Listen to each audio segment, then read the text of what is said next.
The Phantom Thief Crowley was now the most talked about man in the Empire. The nickname Phantom Thief was very telling.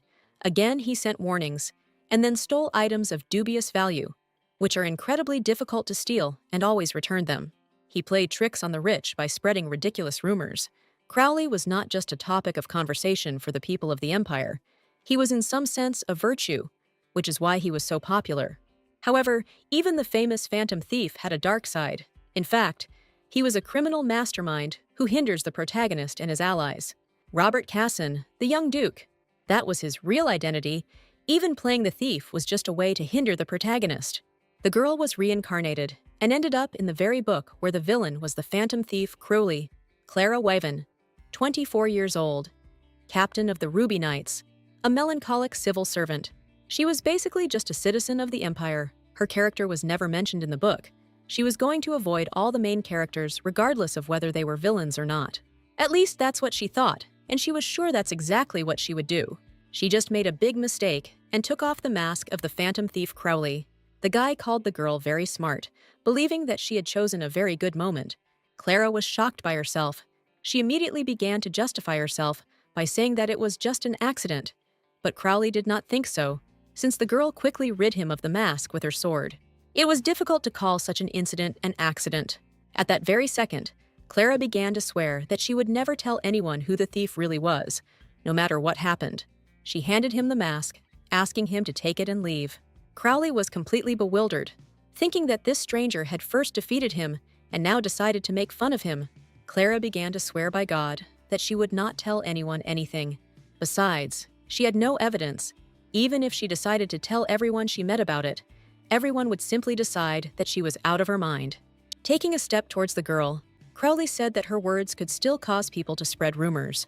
Clara again began to swear by all the gods that she would not tell anyone anything. At that moment, the girl froze. In her thoughts, it was as if a real angel was standing in front of her. Crowley approached Clara and asked if it was true that she would just let him go. The girl began to insist that it was true because she could have caught the thief from the very beginning, since she had a lot of opportunities. The boy agreed with her, saying that he would see how strong her faith was. And after these words, he waved his robe and left. Clara was glad that everything worked out. She didn't want to get involved with him without a good reason, and she didn't want to lose her peaceful life as a civil servant. The girl remembered his words, which were similar to the prologue, in which the fate of the main character of the story turns out to be closely intertwined with the fate of the villain. The turning point when problems appeared in her peaceful life as a resident of the Empire occurred a month ago. Clara was glad she made it, because if she returned before the break was over, she would have a delicious dinner with her boyfriend. This guy's name was Leon. He was the secretary of the Ruby Knights. The Knights of Ruby, of which Clara was the leader, may have had a beautiful name, but in reality, they were just a bunch of loser knights who dealt with minor problems. Today, the girl had to deal with a drunkard during her break, who made a mess, and she also argued with Leon. The secretary admitted defeat and arranged to meet Clara that evening at their pub. Out of nowhere, Billy, the Knight of Rubies, appeared, saying that he would prefer a restaurant to a pub.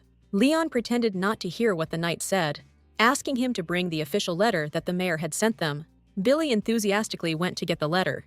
The secretary noticed that the guy was too happy. Clara asked this sadist to take it easy. She immediately switched over, remembering the mayor, asking if there was any news from him. There was no news, and besides, this man never sent reports when he shied away from work. The strength of the Ruby Knights was in the ability to do things. Clara laughed. On one side, they had a naive newbie, on the other, a professional lazybones, and she, an inexperienced girl captain. Leon smirked and said that among all of them, they had a competent and handsome secretary. The guy was from high society, but lost his status when he attracted the attention of the wrong person. In fact, the girl liked it here. He was the captain of an unknown order of knights. In such a place, she would definitely never meet the main characters. On this day, everything was calm, as always. Billy burst into the office, shouting that he brought a letter. After reading the letter, Clara's expression immediately changed. She immediately handed the piece of paper to Leon, asking him to read it. It turned out that the Knights of Ruby were tasked with catching the Phantom Thief Crowley. The girl was simply horrified. She tried to understand why they were being punished like this. Of course, no one could catch the Phantom Thief Crowley because he was the main villain of the book. He was an antagonist, but it wasn't revealed right away.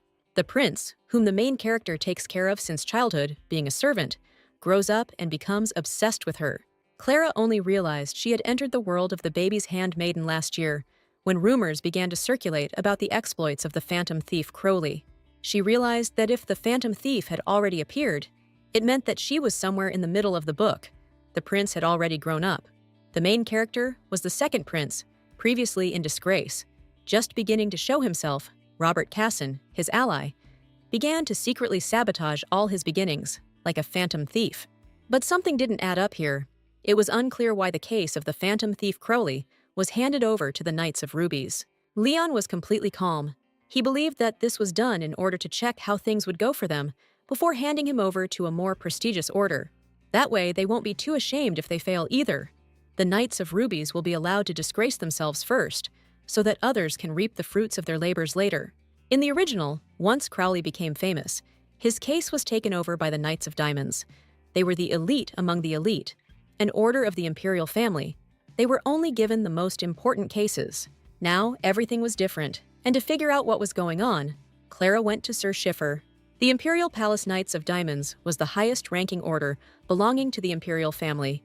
On ordinary days, Clara had nothing to do here, because they only dealt with matters of special importance. Knocking on the door, the girl introduced herself and asked Sir Schiffer to open the door for her. The man asked her to wait a little, as he had guests at the moment. Sir Schiffer, captain of the Knights of Diamonds, commander of all knightly orders. Clara apologized for not visiting the captain earlier. The man thought that there was no need for apologies. It was difficult to find a free minute when you were the captain of the order. The girl lied. Sir Schiffer taught her the art of swordsmanship.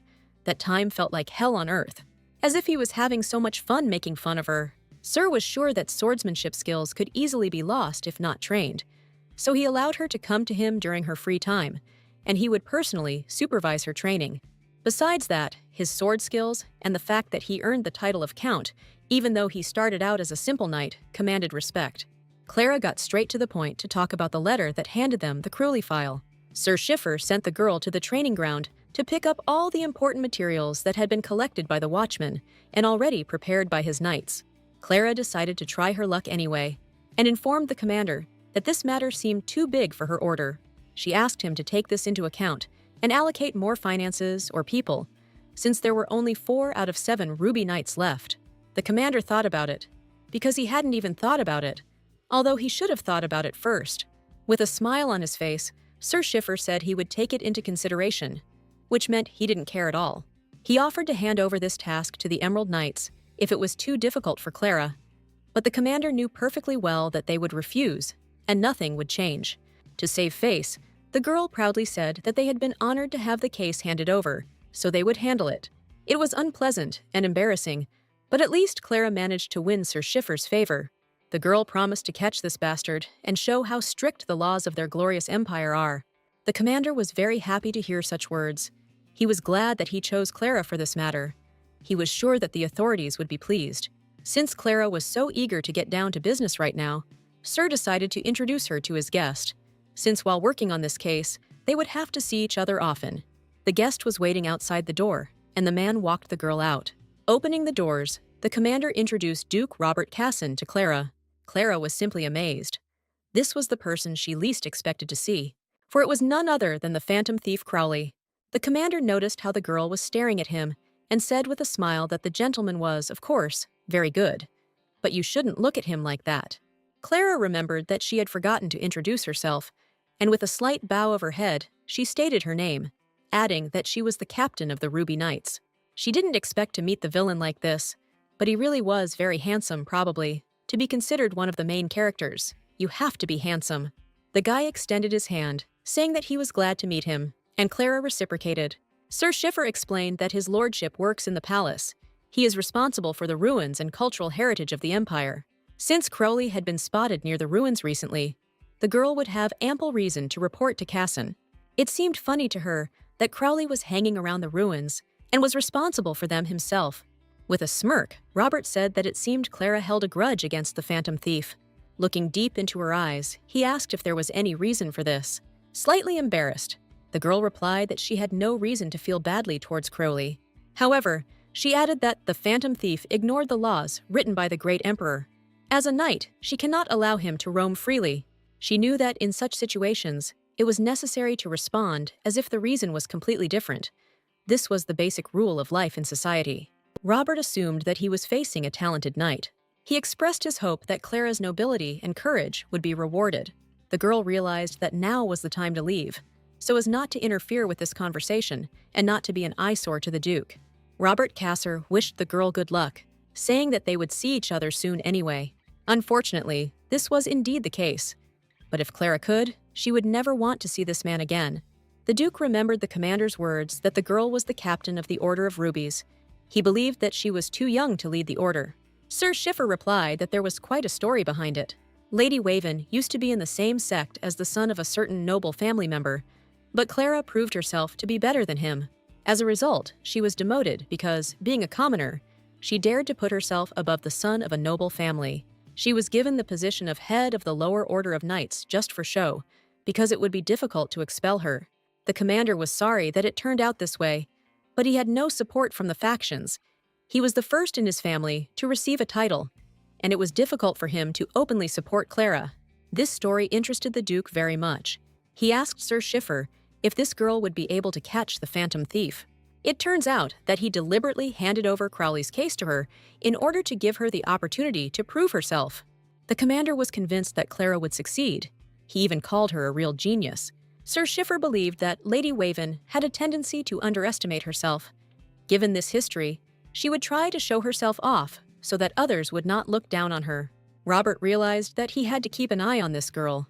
In the end, Clara not only agreed to take on Crowley's case, but also attracted his attention. Finally, she found the training ground. Before her stood a girl of incredible beauty who was in charge of the phantom thief's case materials. Noticing Clara, the girl thought she was a maid and told her that strangers were not allowed on the training ground. Lady Waven felt like she had been hit on the head by a stone when she heard herself being called a servant. Could it be because of her shabby clothes? She pretended to laugh, saying that she simply took off her knight's robe and then introduced herself as the captain of the Ruby Knights. The girl immediately began to apologize. She was sincerely very sorry for her words. The stranger's name was Liana Maple. She was a Knight of Diamonds. In the book, she was a supporting character. She often guarded the protagonist, which made the protagonist jealous. In reality, she was just a good knight and had no romantic feelings for the prince. Out of nowhere, a man appeared who rudely addressed Clara, calling her a servant. Liana immediately began to explain that there was no need to get so excited. This stranger was Captain Crossner. He didn't even intend to listen to the knight, intending to figure everything out himself. Clara immediately took out her knight's badge, introduced herself, and added that there was a misunderstanding. The man's reaction left nothing to be desired. He laughed, calling the girl the captain of the garbage dump. There was no stopping him. He accused Lady Waven of deciding to get out of her trash heap and into a real knightly order in order to humiliate his subordinate. Liana tried to tell the commander that he was too rude, but it was no use. Clara just wanted to live peacefully without causing trouble to anyone, but she couldn't allow anyone to humiliate the Ruby Knights. The girl was very inspired. She asked the commander if he was ready for the consequences after he humiliated her knightly order. With full awareness of the situation, Lady Waven challenged this rude man to a duel. Now would have been the time to take out a glove and throw it at him, but she didn't have any gloves with her. Duke Robert came to the training center because of the noise. The commander immediately told his lordship not to worry, and that he was simply asking the captain of the Ruby Knights for her rude treatment of a member of his order. Looking at Clara, the Duke asked if this man was telling the truth. The girl couldn't be stopped. She said that if anyone was rude, it was Commander Crossner, and she challenges him to a duel. In the Empire, it was not customary to punish knights who wounded or killed their opponent during a duel. Agreeing to this meant that both would risk their lives. The commander began to ask his lordship to stop Clara because they would not challenge her to a duel for such a thing, but the Duke said that duels between knights were only their business and he could not interfere. It seems that the Duke had the opportunity to see with his own eyes why Sir Schiffer had praised this girl so much. Lady Waven hesitated a bit, saying that she had forgotten her gloves and needed to go and get them to challenge the commander to a duel. In that case, Mr. Robert lent her his gloves, with the words that she could leave them. These were elite gloves from a boutique, which probably cost more than Clara's monthly salary. The Duke waved his hand and said he would watch from the spectator seats. Lady Waven pulled herself together. In the end, she didn't care anymore. Throwing down the gauntlet at Krosner, she said that in the name of the honor of the Ruby Knights, she was challenging him to a duel, and if she won, he would apologize. Both sides agreed, so the duel was declared to have begun. The loser was the one who surrendered first, dropped his weapon, or was unable to continue the fight. Krosner warned Clara that if she valued her life, now was the time to abandon this idea and call off the duel. The girl was too confident in herself. She advised her opponent to be ashamed and start apologizing. Lady Waven expected nothing less from a member of the Diamond Knights. They were very good at controlling their aura. Aura was different from magic. A person was born with it, so it was more like energy. By using your aura, you can surpass the limits of human strength laid down by nature. Therefore, the most important thing for a knight was the ability to control his aura. Krosner's eyes were shining with excitement. He intended to end this quickly. The commander launched an attack, but Clara easily repelled it. He was furious that the girl dared to parry his attack, but she did not understand the displeasure. Would the commander have stood like a pillar in her place? She didn't understand why the captain of the best order of knights would use such obvious methods. He was disappointing her, and besides, her workday was coming to an end soon, so it was time to finish. Clara parried his blow again and almost easily disarmed the commander, knocking him to the ground. The host announced that Clara Waven had won. Liana's eyes were simply shining as she ran up to the girl to offer her some water. Clara turned her attention to the stands. Duke Robert was no longer there. For him, everything turned out to be much more interesting than he expected. He remembered Sir Schiffer's words that the girl was a real genius. His praise was indeed not just empty words. Robert wondered how this would turn out, whether Clara Waven would really be able to catch him. The Knights of the Order of Rubies had already heard that their captain had made a scene again. The secretary suggested that Clara was happy to have some fun for the first time in a long time, but the girl calmly replied that her opponent was a weakling who lost consciousness before he could apologize. At that moment, Clara remembered that Duke Robert had lent her his gloves, but she had not been able to return them. As soon as Leon saw the gloves, he immediately jumped up from his seat. It turned out that they were from a limited collection of the Luzanne boutique. They were sewn by true masters of their craft, and such gloves cannot be found anywhere else.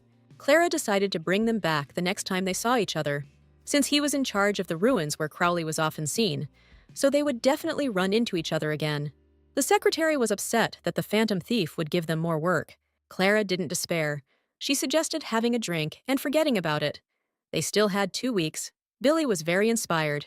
He was going to quickly catch Crowley. That evening, glasses were raised to the long, albeit poor, existence of the Knights of Rubies. Clara had no idea then that the Crowley case would turn out to be worse than she could ever have imagined. The next day, the girl greeted Chuck. He was also a member of the Order of the Knights of Rubies. The man had been busy with paperwork since dawn, and everything was already lying ready on the captain's desk, so she let him go home for lunch. Chuck was as surprised as the rest of the order that they were the ones given the Phantom Thief case. The girl said that Crowley usually showed up after 10 o'clock in the evening. Despite his reluctance, he would have to work late, and they had few people. Billy burst into the office. The Phantom Thief Crowley sent them a letter. Clara couldn't believe her ears that it happened so quickly. The letter stated that on February 5th, at exactly 10 o'clock in the evening, Crowley would steal a certain item belonging to Count Schuller. Leon was surprised, because tomorrow was already the 3rd of February. If compared to the usual schedule of the Phantom Thief, then they should have had 2 more weeks. It was obvious to Clara that this man was testing them. Crowley had warned of the impending theft immediately after the Knights of Rubies had taken up his case. Most likely yesterday, during their conversation, he had already planned to write a letter with a warning. The girl had no choice. She asked Chuck to transfer all the remaining tasks to Leon. Clara was planning to go to Count Schuller's estate, planning to organize a preliminary investigation. Count Schuller was furious that the Phantom Thief had made him his target. Unfortunately, this was true. Clara handed the letter to the gentleman so that he could see for himself. She was going to find out if the Count could guess that Crowley probably meant that this was an object of art or a rare piece of jewelry dear to the gentleman. Schuller thought about it. He didn't have anything like that. He had some jewelry, but nothing that could attract the attention of a thief. In that case, the girl decided to approach the issue from a different angle. If we don't take into account the objective value of the item, then there must have been something that the Count would not want to part with. Schuller froze, muttering that perhaps everyone has something expensive. Perhaps the Phantom Thief is referring to the chest in his chambers. From the look on this gentleman's face, Clara realized that he was hiding something. She asked permission to look around, as they needed to make a plan to protect the estate, but the Count forbade it. He referred to the fact that it was unpleasant for him to have his house inspected by strangers. It was just a city residence, so he gave them permission to look around only from the outside. The Count didn't really want to help them. The butler announced that an important guest had arrived to see his lordship. Schuller's eyes lit up from what he heard, and he ordered that he be brought in quickly. After the order, he immediately asked the Order of Rubies to quickly finish their investigation and leave his estate. Clara couldn't believe her eyes. Duke Robert Casson had arrived. She couldn't understand what was going on at all. Was this really the same situation, where a criminal comes to the scene of his crime in advance? The Count apologized for making the Duke travel so far to come here. Robert replied that he understood everything and had already heard that Schuller was Crowley's target. Looking at Lady Waven, he added that she must be here for this very reason. Robert noticed that only one day had passed, and they met again. The Duke asked if they had finished their investigation yet, and the Count immediately replied that they had, since there was nothing remarkable in his estate. Clara confirmed this, adding that his lordship had mentioned that nothing of value came to mind, so they were going to inspect the estate from the outside. The Duke explained that Sir Schiffer had asked him to support her efforts in searching for Crowley, and the girl thanked the gentleman for this. Taking advantage of the opportunity, she said that she would immediately begin the inspection, since the investigation needed to be continued. Robert still didn't let them leave so easily, asking if they were finished with examining the inside of the house. Before Clara could respond, Chuck said that his lordship was uncomfortable with strangers inspecting his home, so they were going to conduct their investigation from the outside. The Count confirmed that there was nothing remarkable about his city residence. The Duke didn't even have to make an effort to force Schuller to let the order inspect the estate. Only the Duke wanted to talk to Clara outside while the estate was being inspected. The girl couldn't understand why he was doing all this. Had she really gotten it wrong, and Robert Casson wasn't a phantom thief at all? Even if she got the names mixed up, he is the only Duke of the right age in the Empire. Besides, it was difficult to confuse him with anyone else. With a face like that, he looks like if he's not the main villain, then who knows who else he could be. The Duke noticed that there were many obstacles in Clara's path. The girl confirmed this because their order received the main task, and they feel the weight of responsibility on their shoulders. Robert knew it was all too sudden, so he decided to ask her what else she knew about Crowley. Clara understood what he needed. He pretends to help them, but in fact wants to know more about the enemy. The girl replied that, unfortunately, she had not yet had time to study all the documents that had been given to them, so she only knew general information taken from the newspapers. The Duke said consideration would soon begin to consider providing her order with additional support. Clara didn't expect to hear this. Robert Casson was considered to be not the last person in these circles. That's why he wanted to understand what the girl knew about the phantom thief Crowley and how she planned to catch him. He hinted that if he was satisfied with her answer, he would help her gain support. But her goal was to stumble just one step away from catching Crowley and hand the case over to another order. Only then would the plot turn in the right direction. If she remained silent, then everything would be so. But Robert added that, of course, on the condition that the Order of Rubies was worthy of investment in it. Clara knew she had to keep quiet, but this really irritated her. Even if she doesn't spend anything to find the phantom thief, she needs people and money. The captain of the small knightly order already had a lot to do, and now there were many more. And then there was that warning letter, the author of which was now mocking Clara. The girl asked again if she understood correctly that if the master was satisfied with her answer, he would support the Knights of Rubies. This is exactly what Robert promised, assuring her that in this case she could count on his support. In that case, she decided to share her modest plan. Lady Waven believed that the phantom thief Crowley was actually a nobleman or someone with a high status. The Duke was surprised to hear this. This was a rather unexpected conclusion for him. He asked Clara if she had a reason to think so. The girl confidently answered that she had 3 reasons for this. Firstly, his style is more indicative of a novice than a professional thief. What he steals is usually of little value. He sends warnings and also pompously returns the stolen goods. It was obvious to Clara that the phantom thief was not living off stolen funds. Such expenses on an unusual hobby indicated that he was very rich.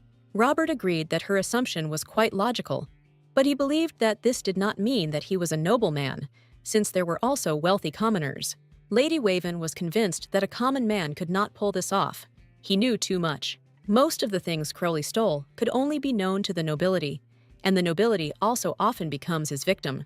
Clara assumed that Crowley had access to elite gatherings of the aristocracy, and it would be difficult for a commoner to get an invitation. The Duke agreed. This observation seemed convincing enough. The girl added that today's warning letter was what really convinced her. As soon as the Knights of Ruby were assigned to investigate Crowley's case, he immediately sent a letter as if he wanted to check them out.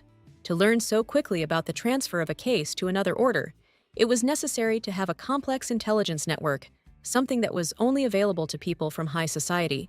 Robert assumed it was a coincidence, but Clara had an answer to that too, as letters used to arrive every 4 to 6 weeks, and only 2 had passed. But a new letter had already appeared. The Duke clapped his hands. He found this conclusion impressive. Considering that the girl had almost no time to read the documents attached to the case, she did an excellent job. As he had promised, Robert would do everything in his power to help Clara and her order gain support. But he made no guarantees. The girl was surprised, because the gentleman looked genuinely surprised. Despite the fact that she had just revealed his identity, she even wanted to tease him a little. Still, it was not a bad thing to have an influential assistant on your side. Since the dialogue was over, Clara was about to return to her work. Robert stopped her to clarify something. The girl mentioned that the crimes of the Phantom Thief seemed to her to be his hobby. The Duke decided to ask what if Crowley had another motive. What would Lady Waven think in that case? Clara froze, not understanding what he was getting at. Whether he really wanted to tell something about himself, or maybe he really does have another motive. Even so, the girl promised to try to do everything in her power to catch Crowley, no matter what his motives. In the end, she added that the Phantom Thief may have his reasons, and she may have hers. Her reason was to somehow make ends meet like a common person. Robert Casson smiled and wished the girl luck. At the headquarters of the Knights of Ruby, Clara realized that she had forgotten to return the Duke's gloves. The day of the incident arrived. People from the guard were sent to help with patrolling. Clara was glad. Since the temporary helpers simply saved her life, she counted on them. The girl ordered them to take up the northern and southern posts. Sir Chuck and Clara were going to stand where a thief could potentially get in. Chuck was to watch the second-floor window. Teleportation wasn't an option here, so the Phantom Thief would likely have to use the window. The author apparently thought that teleportation was too much, so it was impossible in the world of the book. The way Crowley disappeared from the crime scene was just a trick, albeit a magical one. Most magic followed the laws of physics, and true mages who could cast spells without artifacts were extremely rare. Only magicians like Crowley are capable of such things. Of course, Duke Casson himself hid his magical talent. Most likely, he uses a spell to get inside, but it was unknown which one. If there are other places through which he can enter the estate, then they require attention. Sir Chuck looked around inside. As the Count had said, there was nothing special about the building itself, but if you looked closely, there was something strange about it.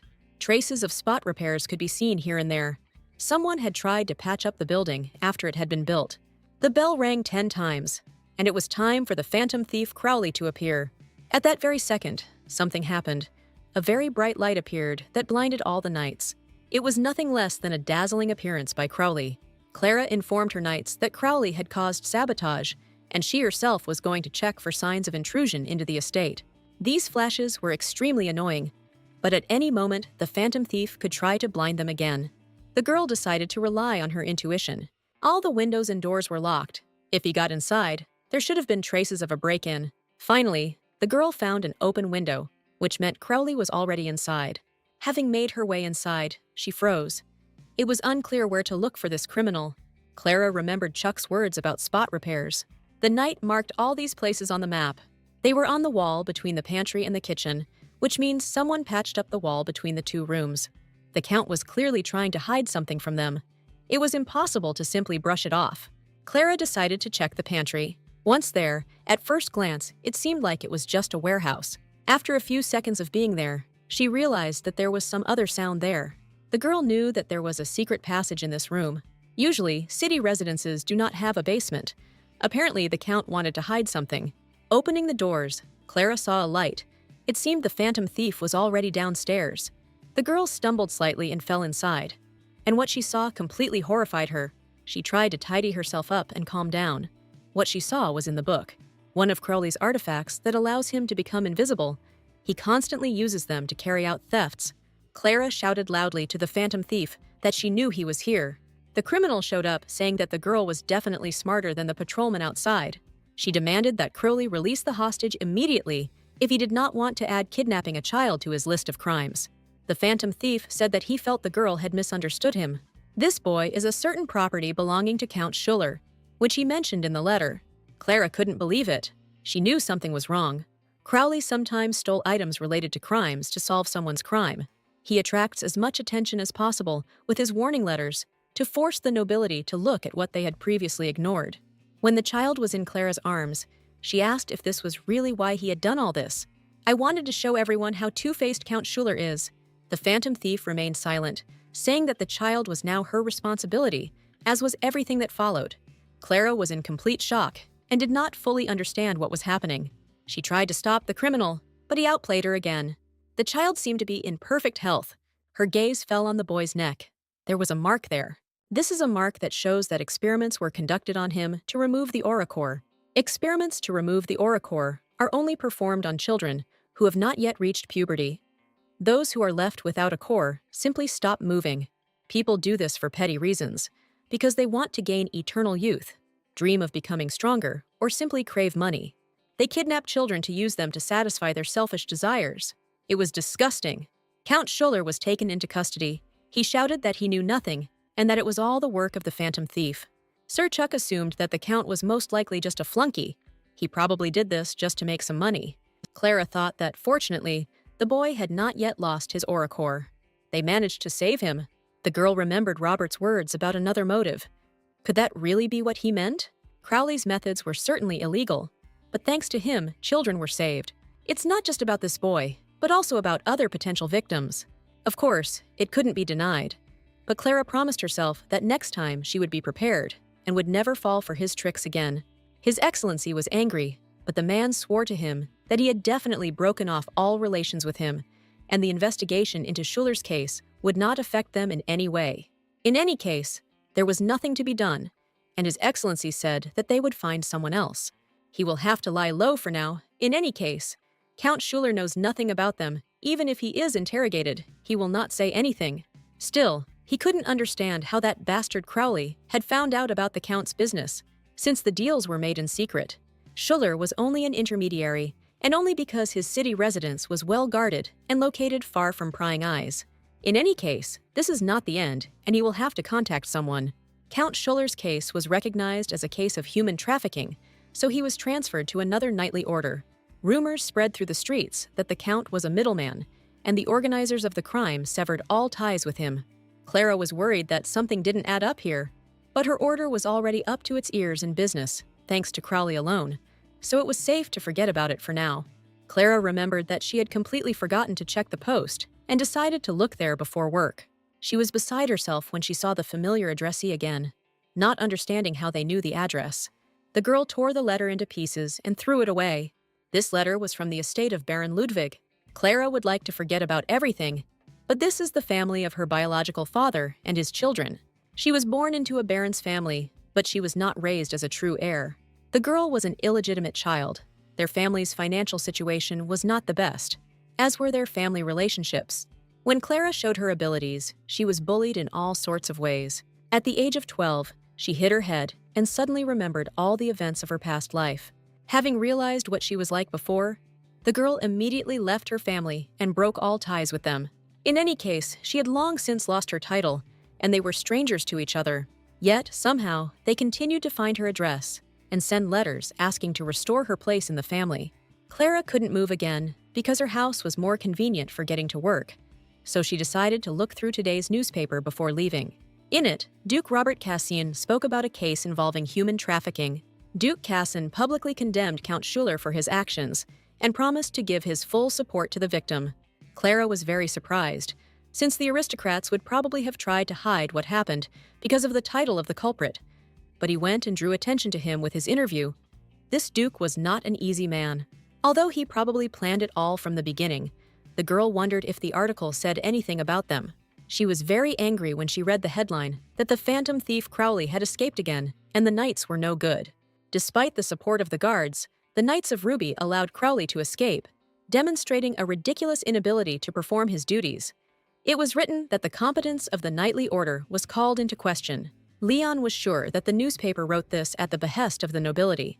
They wanted to make sure that all the criticism would be directed at the Order of Rubies, and not at them. In any case, Crowley saved the child, so everyone saw him as a hero. Duke Cassin also did his part and made the incident public. It made no difference to Clara what petty tricks the nobility used. This time, she had to be careful with Duke Cassin. It was only thanks to him that they hadn't been pelted with rotten eggs yet. The lunch break was almost over, and the order needed to return to headquarters.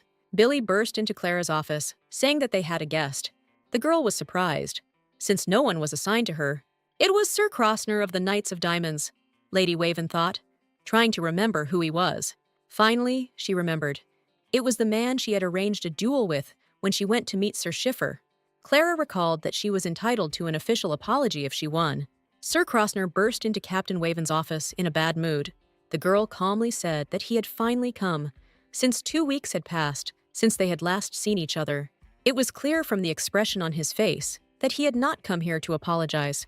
It turned out that Sir Crossner had to write a formal apology and was stripped of his place in the order. He was suspended. Clara was genuinely surprised, as this was the first time she had heard about it. The man began to accuse the girl of coming to a foreign order, and that it was because of her that the misunderstanding occurred. Then he seemed to come to his senses, saying that it was worth forgetting about it. Clara was the first to decide to apologize for what happened, although she was not guilty of anything. Sir Crossner shouted that there was no need to apologize to him, and he fulfilled his promise only for the sake of his knightly honor, so that the girl would know. After these words, he quickly left her office. Leon and Billy were completely confused, as this did not look like an apology at all. Sir Chuck asked Clara if she had any bad feelings about what happened, and she confirmed that the man really did have a terrible temper.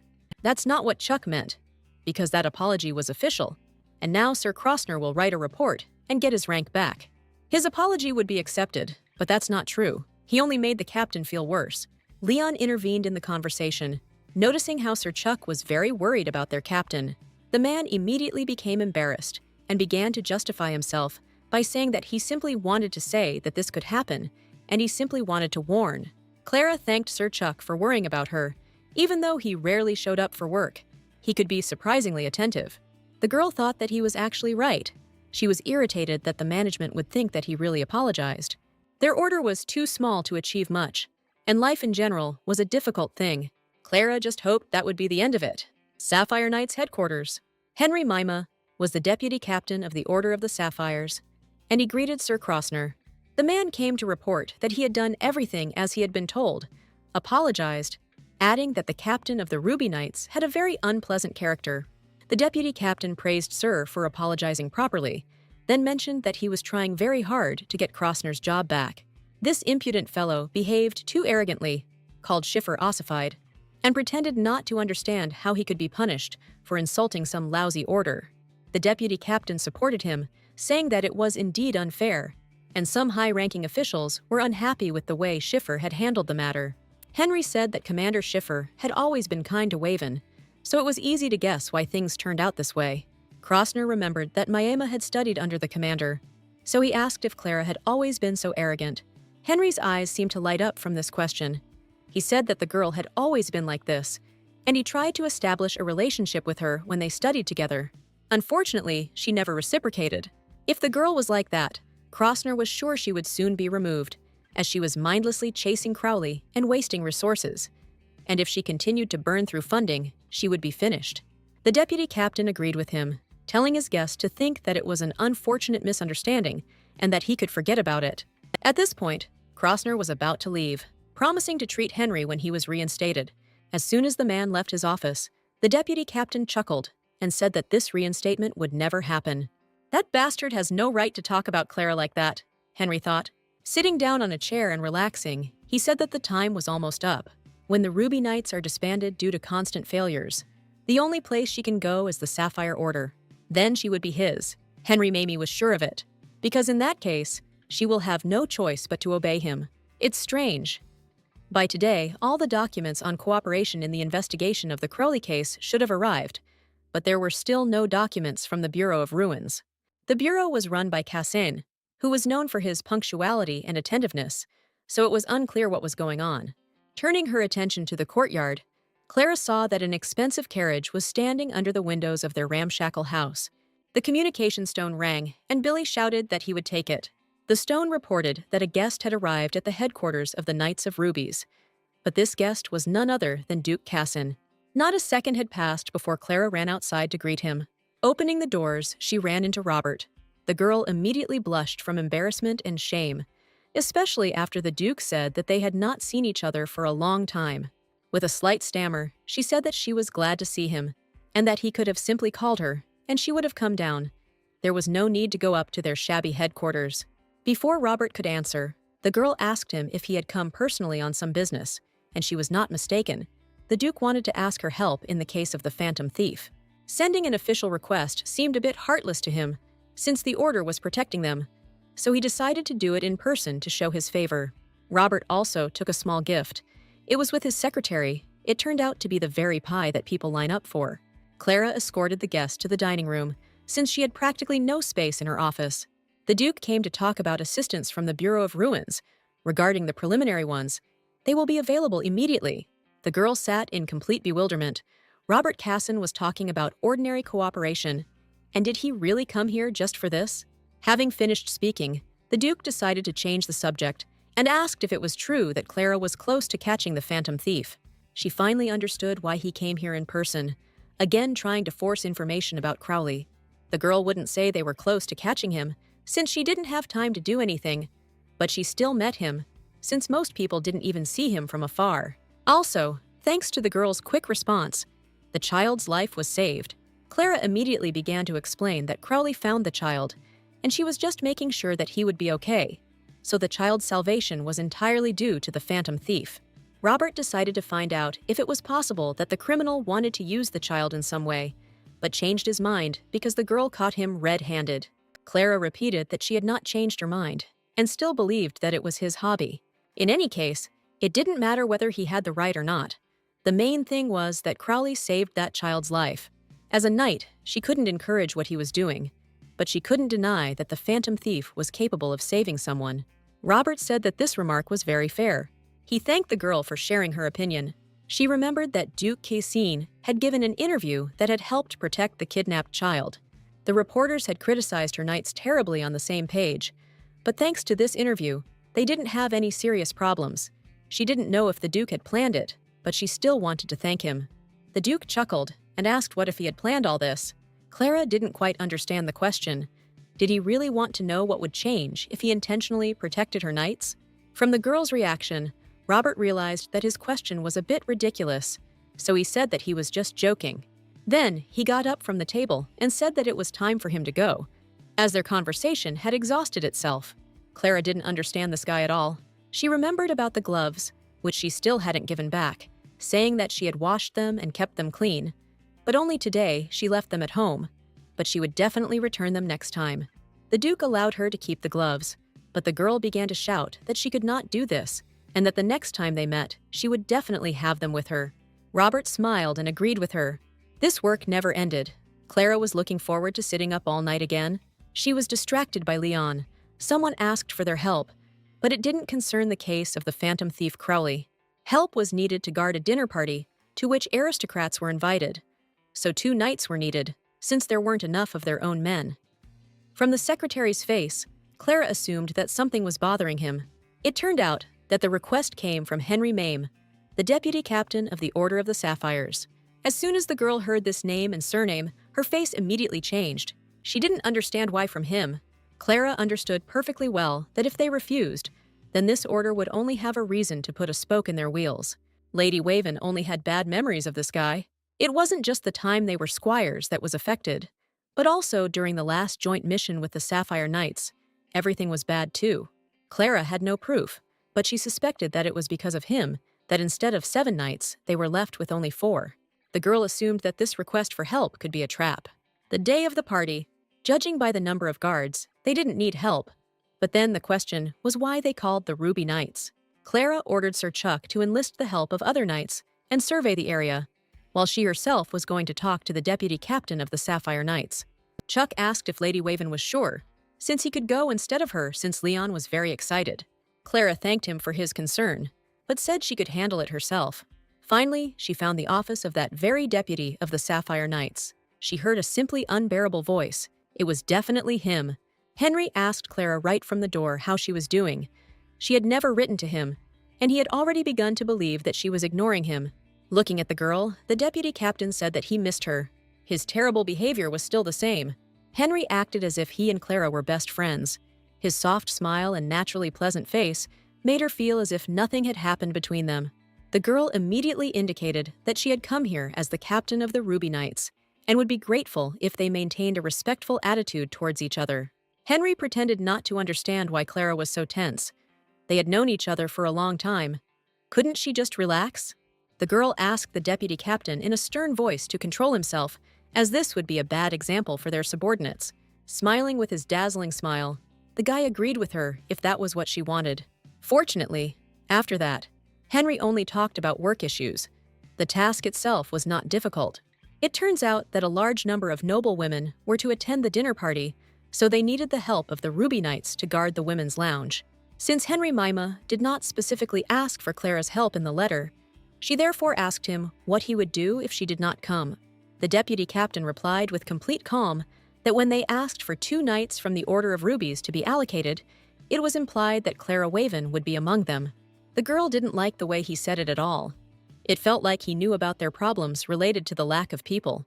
At this point, she decided to interrupt the conversation and go to her post.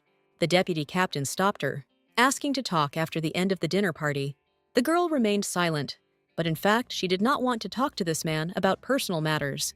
The mere sight of his face sent her into a terrible state, as if she were being overwhelmed by unpleasant memories. Before the main part of the event began, Clara was to guard the entrances along with the other knights. When the main part began, she was to move to the women's restroom. It seems that lately, it has become possible to add a huge number of frills and ribbons to your outfit. But it suited the girls. They looked quite cute. Clara thought that she would hardly ever have a chance to dress up like that. Sure, she was reborn and ended up in a romantic fantasy, but she was not the main character. When the girls began to whisper about a handsome man who had attended the party, Lady Waven thought they were talking about Robert Casson. Indeed, she encountered none other than the Duke. The guy approached Clara and tenderly said that they met again. Without expecting it from herself, the girl answered absolutely sincerely that she was also glad to see the gentleman.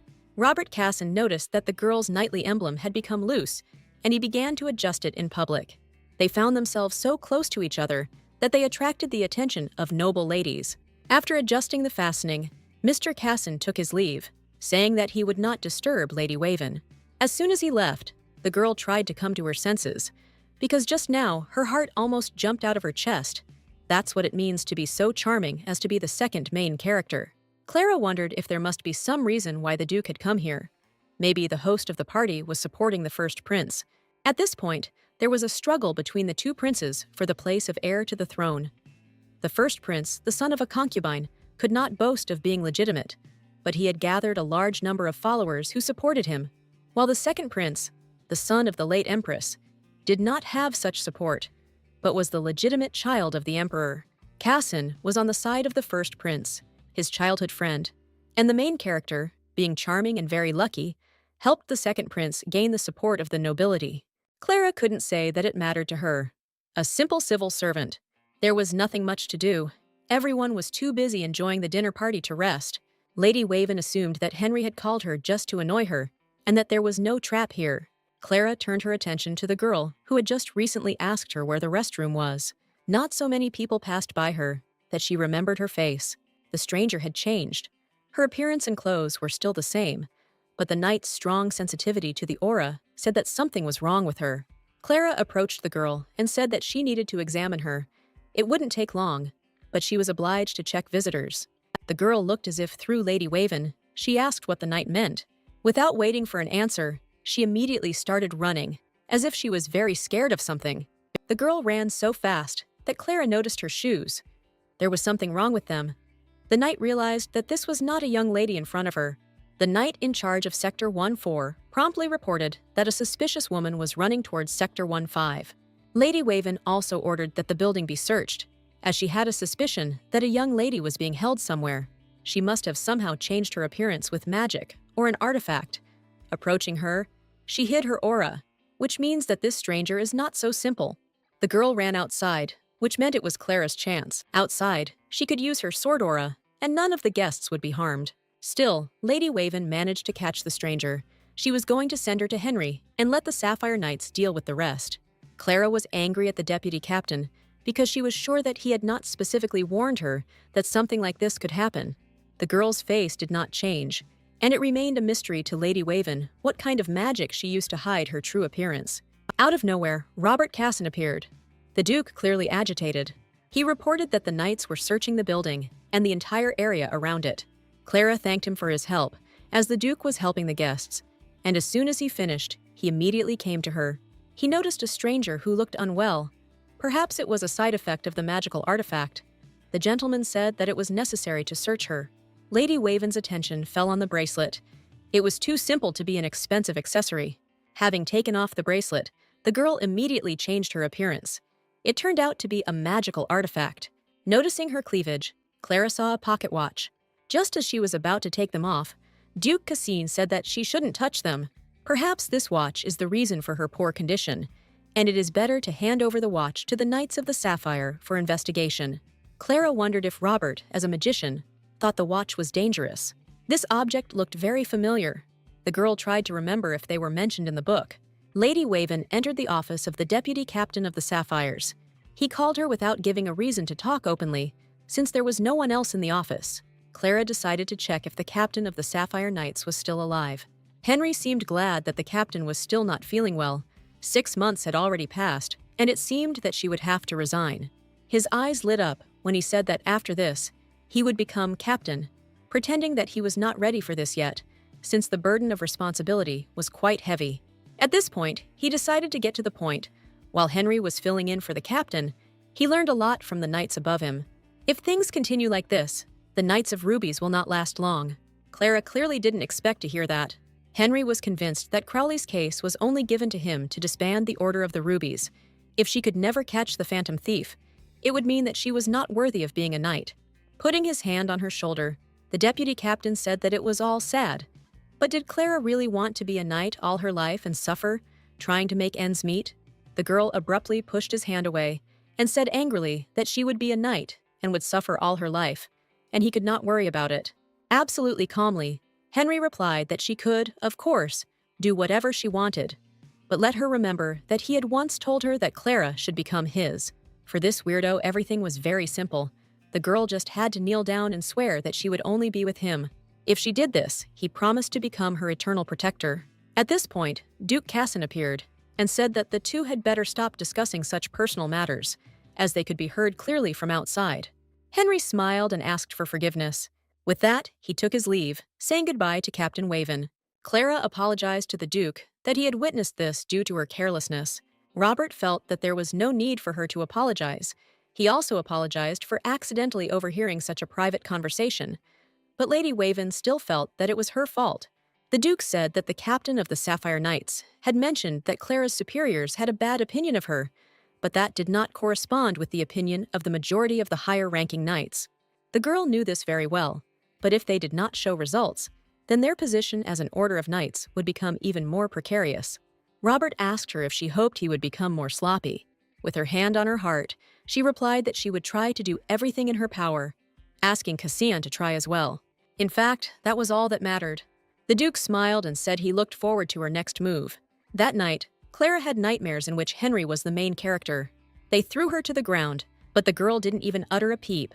The guys demanded that she finally confess. Clara tried to explain that they had all gotten it wrong and that she hadn't stolen anything. Nobody believed her. The guys were convinced that she did it. When the girl ended up in the hospital, Henry visited her and apologized for not being able to help her, even though he had repeatedly said that she was not guilty of anything. Smiling, she replied that it was okay, and it wasn't the guy's fault. She was sure that she could handle it herself, since this girl had a strong character. Clara had always wanted to be a knight, but Henry didn't like the idea because she didn't have to be strong with him. He didn't understand why she didn't even want to think about his proposal, but for Lady Waven, it was easier that way. Henry once again asked her to forget about being a knight and marry him. The girl couldn't believe that he loved her. Smiling, the guy replied that what he felt must be love, Clara woke up in a cold sweat and started screaming throughout the room. I just woke up, and my mood was already ruined for the whole day. It's probably all because of her meeting with Henry. Because of him, she'll have to go to work at the crack of dawn. Stopping near the door to her headquarters, she thought about how she had arrived first. Opening the doors, the girl froze in horror, not understanding what was happening at all. There was a bright haze in front of her, blinding her. In the middle of the room, a message from the phantom thief Crowley to the esteemed Clara Waven, captain of the Knightly Order, became visible. It was a magical letter that stated that on the 4th of March, at exactly 11 o'clock in the evening, he would steal the pocket watch that was currently in the Knights of Sapphires. Clara realized that this was a warning letter from the phantom thief. That girl had a pocket watch.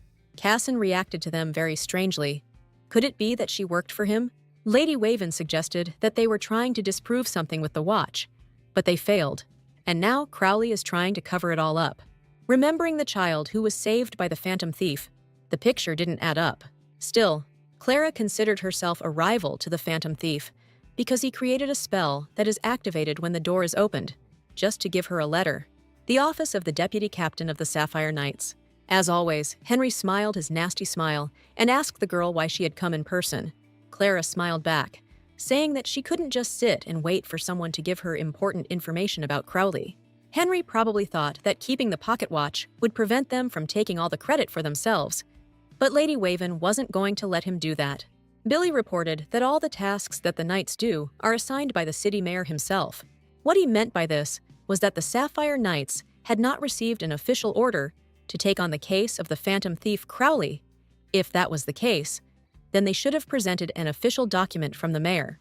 Henry certainly didn't expect such pressure.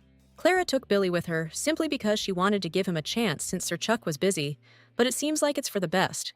Even if the case didn't require an order from the mayor, Billy was still right. If there was no order, and the Sapphire Knights still tried to steal the case from the Ruby Knights, then Henry's reputation would be tarnished. A person who is greedy for recognition and success will not tolerate even a single stain on his reputation. Judging by the expression on Henry's face, there was no order. So, whether the deputy captain liked it or not, the Sapphire Knights and the Ruby Knights began to work together.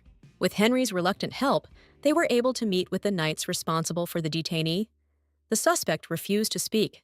Apparently, she had been well trained. The knights could not confirm her connection to Crowley, but given the circumstances, it was more likely that the thief would try to rescue the suspect rather than return the pocket watch. Therefore, the decision was made to focus on guarding the dungeon where the suspect is being held, rather than the warehouse where the watch is located. The pocket watch was examined, but no matter how hard they looked, it seemed to be just a broken watch. The magician examined them, but found no traces of magic. Clara couldn't believe her ears. The knights thought that this pocket watch was just a pretext to save the suspect. She knew perfectly well that this was not true, and that Crowley's real goal was precisely this pocket watch. 3 days had passed since the Knights of the Orders and the Knights of the Sapphires had been trying to figure out what the phantom thief was planning, and now the day of the theft had finally arrived. Having taken out the Duke's gloves, Clara decided it would be better to keep them to herself. While she's working on the Crowley case, she'll definitely see Casson again, so she'll definitely return the gloves to him the next time they meet. As discussed earlier, the Ruby Knights will be guarding the warehouse, while the Sapphire Knights have decided on a more mobile defense strategy. Sapphire Knight Daisy will stay with Clara and will also guard the warehouse. She was glad for the opportunity to work with the Ruby Knights. Lady Waven heard that the Sapphire Knights didn't have any female knights among their seniors. She really hoped that they weren't given a newbie as an assistant. In that case, they wouldn't care about the warehouse's safety at all. Suddenly, Daisy said she needed to step away for a minute. Henry approached Clara and asked her subordinate to leave them alone. The girl stopped Billy, asking him to stay. She argued that it would be useful for the guy to listen to how the operation was going. The deputy captain came to ask if Clara would like him to assign her to another post. He believed that she needed results, and if she was with his knights when they stopped Crowley from saving his accomplice, then it would count for something. Henry extended his hand to her, saying he just wanted to help. The girl found this funny. The deputy captain simply could not get rid of her completely, so he tried to push her into the background, thinking that she would agree to this. Clara suggested that they remain professional, because if anyone overheard their conversation, they might think that Henry was speaking ill of his subordinates. Lady Waven confidently stated that the Ruby Knights were ready to defend the warehouse, especially since it was stated so in the documents. Henry pretended not to care if the girl intended to dig her own grave. Having wished her a summer residence, he left. Clara knew perfectly well that she could cope without his advice. Billy asked the captain if she really thought the Phantom Thief would be here today. The girl could not say for sure, since only Crowley himself or some seer could know for sure. She could not confirm anything. Still, the reason she believed the Phantom Thief would come for the pocket watch was because, oddly enough, she trusted him a little.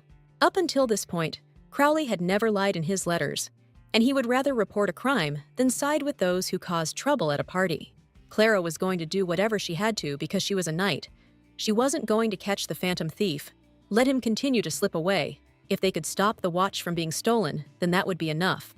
Still, she began to think that something was wrong. Cassin was sure that there was something inside the pocket watch. Unfortunately, the girl knew nothing about magic, so she couldn't even guess what it could be. She decided to simply make a wish, asking the stars to let her get recognition, so that she could have more people and a solid budget.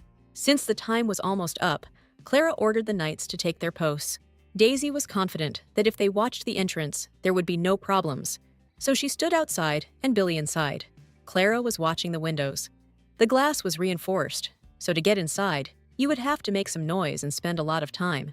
The warehouse was at the end of the corridor, so there was only one entrance to it, so stealing a pocket watch would require some effort. It was still impossible to let down one's guard. After all, this was the Phantom Thief Crowley. Billy shouted that the clock had struck 11, which meant it was time. There was a cry that the Phantom Thief was here, on the third floor or the second. It sounded like someone had broken through the wall. Billy started shouting that Crowley was at the entrance at the front of the building. Daisy reported to Deputy Henry, and reinforcements were already on the way. Clara didn't even have time to say a word. Billy took charge, going to catch up with Crowley.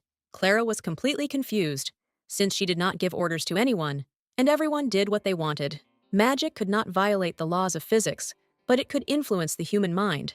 The knights saw things that did not really exist. It was an illusion. They all believed that they heard something and left their posts. Clara tried to calm down, as she had to stay in her place. She was going to rely on her aura, since her sight and hearing could not be trusted. If she concentrates, she can sense movement just by the way the air moves around her. Everything worked out. The aura helped, and with a movement of one hand, she threw off the Phantom Thief's mask. The girl's mouth dropped open in surprise. She was scared because she had no intention of actually catching Crowley. What she did was very bad. The Phantom Thief was also confused, not understanding how this was even possible. Why his spell had no effect on Lady Waven. Clara knew that the knights had escaped because of a spell that made them believe in an illusion. Apparently, the Phantom Thief planned to make the knights guarding the door run away with a spell, and then simply walk in and take the pocket watch. Although the girl didn't go anywhere, he must have thought that she was also under the spell and relaxed, and she took off his mask. Suddenly, the Duke remembered the gloves. Last time, Clara said she would return the gloves to him. He asked if she had them with her. Not understanding what was happening, she took out her gloves. Robert began to hit himself in the face, calling himself a fool. He asked Clara if she knew that if you had an item that had previously belonged to a magician, you could avoid the influence of a spell if it was not specifically designed for you. The girl really didn't know about it, but now everything fell into place. The Duke admitted that he had suspected something was wrong from the very beginning. Clara was so wary, not because he was from noble people. The way she spoke with confidence, her strange answers, all of it was like pieces of a puzzle that Robert Cassin had finally put together. The girl sincerely did not understand what he was talking about. The Duke confidently stated that Clara knew from the very beginning that he was Crowley's Phantom Thief. She started to deny it, saying that it wasn't true and that it couldn't be. She was so worried that she couldn't even lie properly. Robert asked her to stop. He saw that this girl did not know how to lie. He admitted that he had been careless in her presence, and she had obviously not missed anything. The Duke said it was very clever of her to have waited all this time for the right moment. This is how this unfortunate story began. Clara immediately tried to correct the situation, said that no one would know who he was. She even swore to remain silent. She wasn't sure Robert Cassin believed her. The Duke put on his mask and disappeared without saying a word. With the Phantom Thief gone, the illusion was broken, and Billy and Daisy returned to the warehouse. The pocket watch, which the Phantom Thief never managed to get his hands on, remained lying peacefully in the warehouse. Clara reported that although the illusion had no effect on her, she had decided it was best to remain in the warehouse, which was why Crowley had decided his plan had failed and fled. After these words, Henry said that the Ruby Knights could go. The girl couldn't believe that he was letting them go so easily, because there was a chance that the Phantom Thief was just playing with them and could come back and do something else. With malice in her voice, the deputy captain said that Crowley had done everything he wrote in the letter, so the Knights of the Rubies no longer had any reason to interfere with the work of the Order of the Sapphires. This guy's pride was hurt, and now he was furious. Of course, the Sapphire Knights were wrong in their assumptions and completely succumbed to the illusion. While the Knights of Ruby had prevented the pocket watch from being stolen, they had something to brag about, unlike Henry. As soon as Clara walked away from this unpleasant guy, she realized that something had fallen out of her back pocket. She remembered that she had been hasty and had simply stuffed the Duke's gloves into her pocket. Henry picked up the gloves and held them out to the girl, asking if he had understood correctly that they belonged to a man. Clara abruptly pulled the gloves out of his hands and called Billy, saying that it was time for them to go. The deputy captain stood rooted to the spot, realizing that she had men's gloves in her pocket. Then, the Phantom Thief returned early in the morning and quietly stole the pocket watch. Clara knew perfectly well that if Crowley decided on something, he would not back down. So, although reluctantly, she was going to help. But Henry turned out to be a complete fool and a fool. The reputation of the Sapphire Knights was now at rock bottom, and the Ruby Knights were not to blame for anything. For this alone, the girl was grateful. Only last night she couldn't sleep. Clara didn't catch the Phantom Thief Crowley because she wouldn't know how to deal with the consequences if she tried to fight him seriously. She wouldn't have any chance of winning. He's a powerful mage. Even if she had managed to capture him, the Cassines were one of the most influential families in the Empire, and Robert was also the main villain. Public opinion was easy to manipulate, so she would still be guilty. The girl was sure that she had done the right thing by letting him go, but he would not leave her alone now that she knew his secret. Clara thought that one day he would decide to get rid of her, or he uses his status to destroy her. Was there really a sad end ahead for her? Which is why she wanted to remain a person who doesn't know who Crowley really is. Chuck gently touched the captain's shoulder, but it really scared Clara. He came to tell her that a guest was waiting for her downstairs. Quickly going down, the girl found herself face to face with Duke Cassine. In his hands was a very beautiful bouquet, which was intended for Clara. The first thing the girl thought was that she couldn't stand it. In front of her was a handsome man with a bouquet. Did he really decide to get rid of her so quickly? The Duke handed Clara a bouquet of flowers, saying that they were for her. His butler advised him to give a bouquet of flowers if he was going to meet a lady. The girl added that this was required by the rules of etiquette. Smiling, Robert replied that he thought flowers with petals the same color as Clara's hair would work best. Looking at her, he saw that he was right. The girl thanked the Duke, saying that she liked the flowers. Still, she decided to ask why the gentleman had come to see her. It turned out that Duke Robert Cassin had come to invite the lady to dinner. He reminded them that they had something to discuss. Clara agreed with him and approached the carriage. This gallant young man extended his hand to her, offering to help. The girl was a little embarrassed, as she thought that only noble ladies were helped like this. When the Duke was very close to Clara, she smelled his perfume. It was excellent. The Knights of the Order of Rubies lined up around the carriage and began shouting to their captain that it suited her very well, which embarrassed the girl even more. Clara felt incredibly ashamed that her subordinates saw this. Robert asked if he understood correctly that Lady Waven left yesterday, since he only saw the Knights of the Sapphire Order. She confirmed this, but asked how he knew this, since he didn't know Crowley, but knew so much about him. The Duke smiled, finding her answer very interesting. Clara immediately began to convince him that she had absolutely no idea who this Phantom Thief Crowley was. In that case, Mr. Cassin said he would have to keep a close eye on the girl to make sure she really didn't know who the Phantom Thief was. Clara began to scream again and swear that she would not tell anyone that Duke Cassin was that same Crowley. Smiling, the gentleman said that if she continued this farce, she would have to convince him of her sincerity. It turns out that Robert Cassin will have to visit Clara more often to keep an eye on her. For a second, the girl found it strange that the Duke couldn't just send someone, but came in person. But given his meticulousness, he must be hiding even from his close associates. Clara suggested making sure she didn't blab. She offered to give her a bribe, because Robert Cassin will not be a phantom thief forever. Maybe for a couple more years, if she gets a large sum of money. then he will definitely not say anything while he does his business. At that moment, the girl felt like a real corrupt official.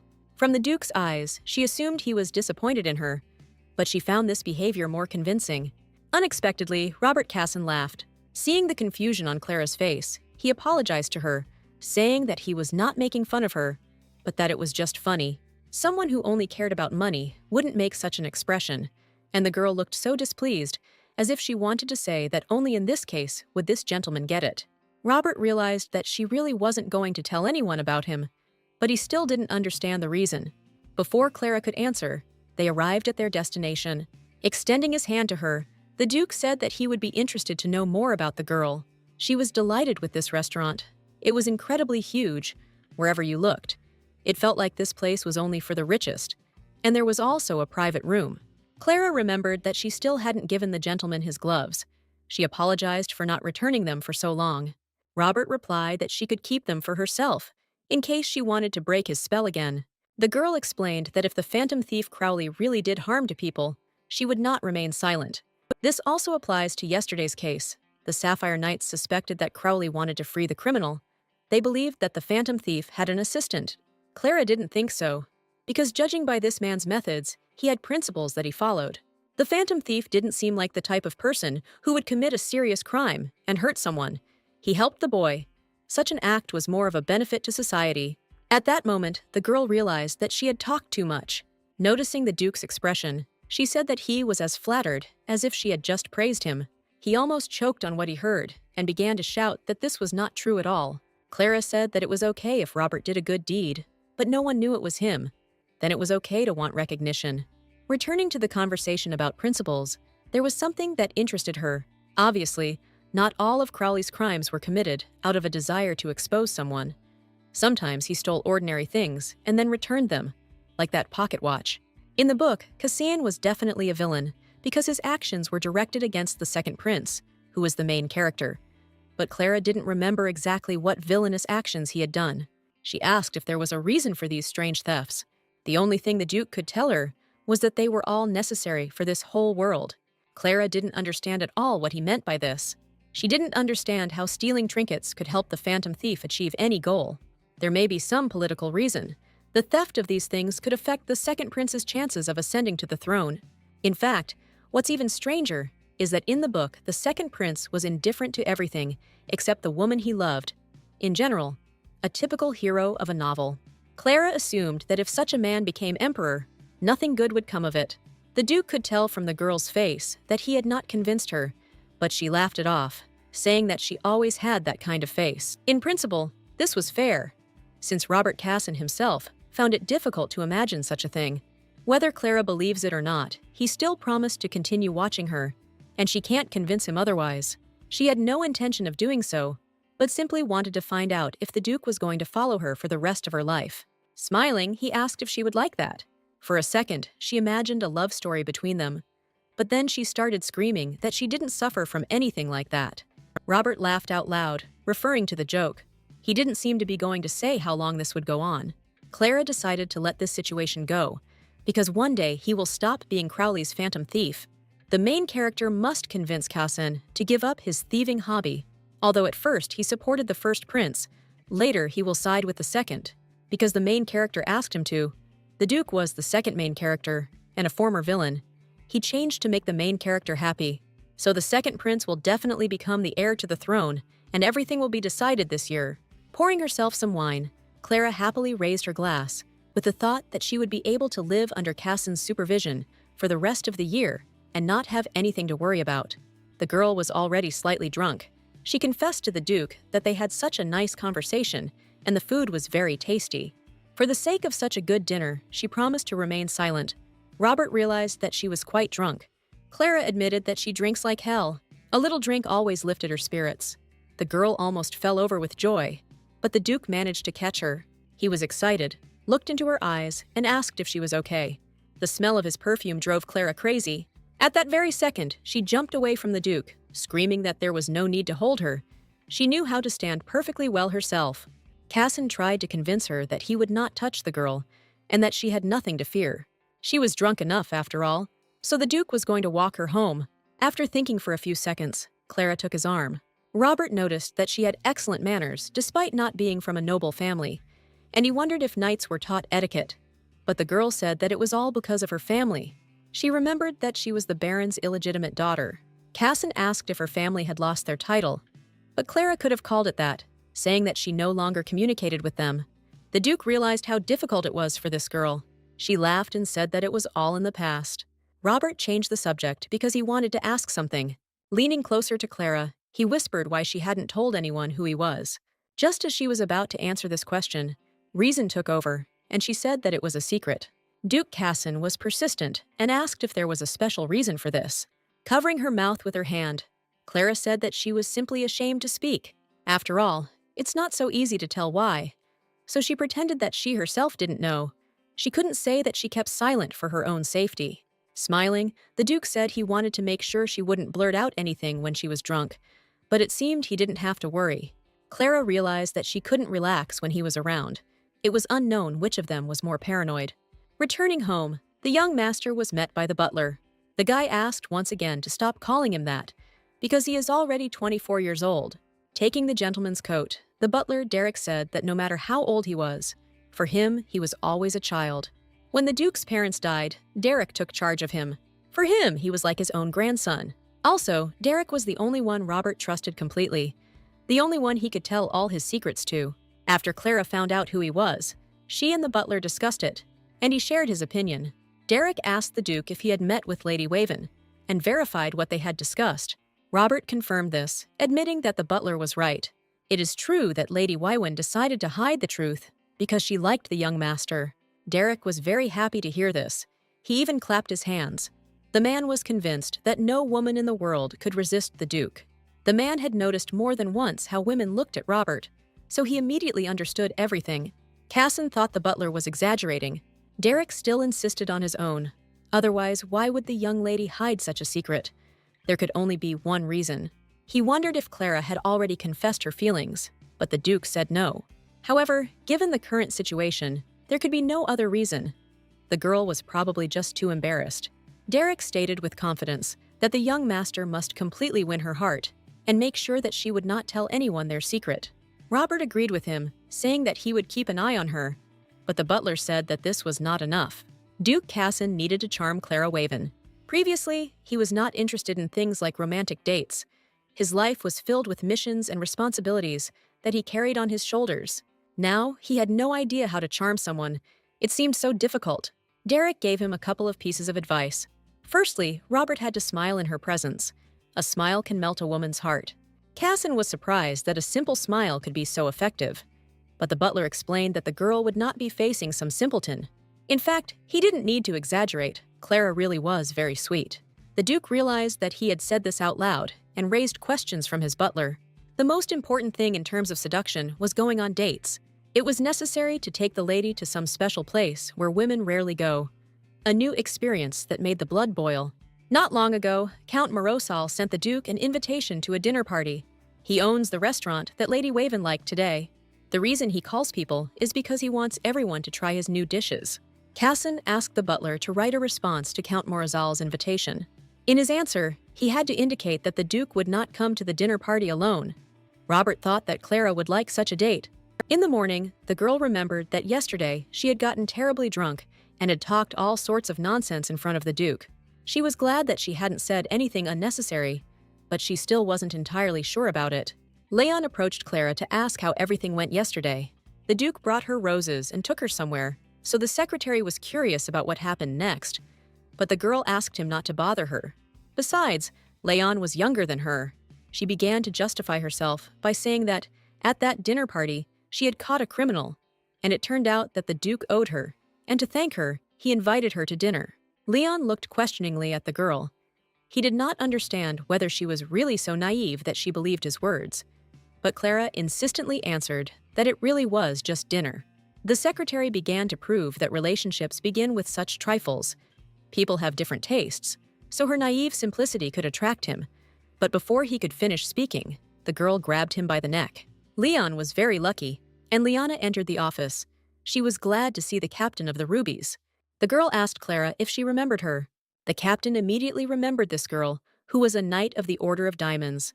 Liana was glad that Lady Waven remembered her, but she was no longer a knight of the Order of Diamonds. The girl proudly declared that from now on, she would be a member of the headquarters of the Order of the Knights of Rubies. Clara couldn't believe what she heard, and Leon's eyes lit up when he heard that they had a new knight, and such a cute one at that. After listening to Leon's story, they found out that Krosner was never able to return to the Diamond Knights, so he had to accept the post of guard. But Krosner's team was disbanded, and so Maple, who was part of it, had to look for a new job. Liana immediately volunteered to join the ranks of the Ruby Knights, and the authorities were pleased with them after Clara managed to prevent the theft of a pocket watch. It seems that Casson kept his word and helped them. Still, the captain was a little surprised. Surely Liane had better options than their order. Before Clara could say a word, the girl pounced on her. She was very inspired, because after seeing the duel, she began to admire Lady Waven. She showed tremendous strength with minimal effort. Clara was simply a master of fencing and adhered to knightly principles, so Liana wanted to be like her. The girl wanted to learn from the captain. Lady Waven was slightly confused by such praise addressed to her. Their conversation was interrupted by Billy, who was holding a letter in his hands, stating that the guards were asking for their help. The letter stated that the Bureau of Ruins had requested the help of the guards to explore the underground tunnels, but the guards alone would not be enough. It was too unsafe. Clara immediately assumed that something was wrong, since Cassine was in charge of the Ruins Bureau. Liana asked to take part in this mission with the captain. She did not want to miss the chance to see Clara in action. Strata greeted the Ruby Knights, immediately apologizing for such a sudden request. Monsters were spotted in the underground tunnels. Patrols had never encountered anything like this before, so maybe they were just mistaken. If that was true, it was very dangerous down there now, so Lady Waven knew that the guards had done the right thing by calling them. Among the guards, there were people who knew how to control the aura, but they were not knights, but ordinary people. And besides, the underground tunnels were some of the most mysterious places in the Empire. Most of the tunnels were unexplored and could well be inhabited by monsters.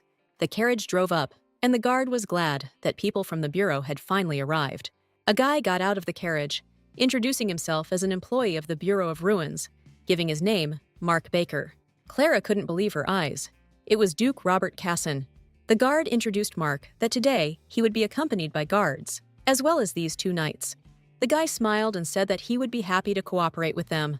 Clara also greeted the gentleman, introducing herself as the captain of the Order of Rubies. Mark asked the guard if he could discuss the plan of the sortie with the captain of the order. As soon as they were alone, Clara immediately attacked the Duke with questions about how this had happened. First, he made it clear that he had not personally chosen her, but that the guards had ordered it that way. If Lady Waven could understand this, she had no explanation for why the Duke looked like that. Everything turned out to be much simpler. He wanted to see everything for himself. If he had come as the head of the Bureau, everyone would have had to follow formalities, and Robert hated wasting time. That's why he had to disguise himself. Clara realized that Duke Casson in this form really did look like a scientist. If you think about it, it's strange that the Duke's son was given the Bureau, since it's not a very influential position. There were rumors that Robert Cassin was not interested in political power. He was more interested in cultural relics, paintings. At least that's what everyone decided. At that moment, Clara realized that there was most likely another reason. The Duke complimented the girl, saying that she looked good. He was worried because she had drunk quite a lot yesterday. Lady Waven grabbed her head. She felt ashamed as she tried to throw it out of her head. She began to ask Hussein to simply forget what had happened yesterday, as it had been terribly rude of her. Look down. The Duke said he wouldn't want to pretend nothing happened yesterday. Then he looked into Clara's eyes and said that she was so sweet yesterday. This phrase made the girl blush even more. Laughing, Robert said he would be happy to work with her. Lady Waven was in a panic. She didn't understand how he could say such things with a calm face. How easy it was to influence someone who had never had anyone. The guard ran towards Captain Waven in panic. His boss had just contacted him, and it seemed he needed people, so he had to go. Clara understood perfectly well that she and Liana would cope well with accompanying Casson together. He was a good magician. In fact, he didn't even need them. Lady Waven calmly let the guard go. It seemed like the matter was really important. Clara approached Mr. Baker to inform him that the guard had to leave, and he had passed the task on to them. The girl tried to observe all formalities, since she didn't seem to know that he was a duke, so it was impossible to tease him. Mark asked the girls if they knew that underground tunnels sometimes change. Although this happens very rarely, they still don't understand why it happens. The tunnels have just recently changed. Mark pointed to the huge sluice gates. Previously, they were completely lowered, but their position had changed during the last new moon, and now they were slightly open. Thanks to this, they could finally find out what was behind them. Today, they came here to conduct a preliminary investigation. No one had explored this part of the tunnels before. Mark believed that the knights would cope, but warned that, if they noticed danger, they had better return immediately. There should have been a trigger here, but apparently it disappeared. Human strength would not be enough, and in that case, it was decided to try to use the aura. With a little effort, the mechanism was able to be opened. It was too dark ahead, and it was completely unknown what would happen next. Mark decided that this was enough. Since it was too dangerous to go further, Clara looked at him with bewilderment. Was it really enough for him to see so little? The gentleman said that he needed to check other parts of the tunnel, so he decided to change the route. Lady Maple froze, staring into space, but a black haze appeared around her. The girl reached out her hand to touch her, and Clara began to shout at her to stop. Liana didn't listen and ran forward, as if she was under hypnosis. The Duke grabbed the girl, explaining that it was too dangerous and she could not follow her. Lady Waven was screaming that something was wrong with Maple. Casson knew this very well. The Duke was the only one who could help her now, so it was better for them to act together. He created a barrier so that the magical energy that affected Lady Maple would not touch them. Apparently, Liana was under the influence of a malicious spell. Apparently, she is extremely sensitive to magical influence. Pointing his finger, Casson said that the cursed artifact, the source of magic, should be in that direction. If they clear it, Lady Maple will be back to normal. Since Lady Liana was under the influence of the spell, there was a possibility that she would act aggressively towards them. Clara promised to try not to harm her, but simply to neutralize her. The Duke chuckled and asked if she was sure she could do it. Lady Waven was determined, as she believed that surviving on the battlefield would be more difficult. Casson was afraid that the artifact would attract monsters, but fortunately, he did not see anyone who posed a real danger. Clara hoped that her knight was completely all right. Sensing her distress, Robert put his hand on her shoulder and told her that she would be fine, instilling confidence in her with his words. He promised that he would help her get back to normal. Clara was worried if it was even possible to return Liana to normal, since she looked like something had happened to her mind, and not like she was just seeing illusions. Casson convinced the girl that magic had not destroyed the knight's mind. She's just temporarily under someone's control. Clara didn't understand this, because in their time, magic was subject to the laws of physics.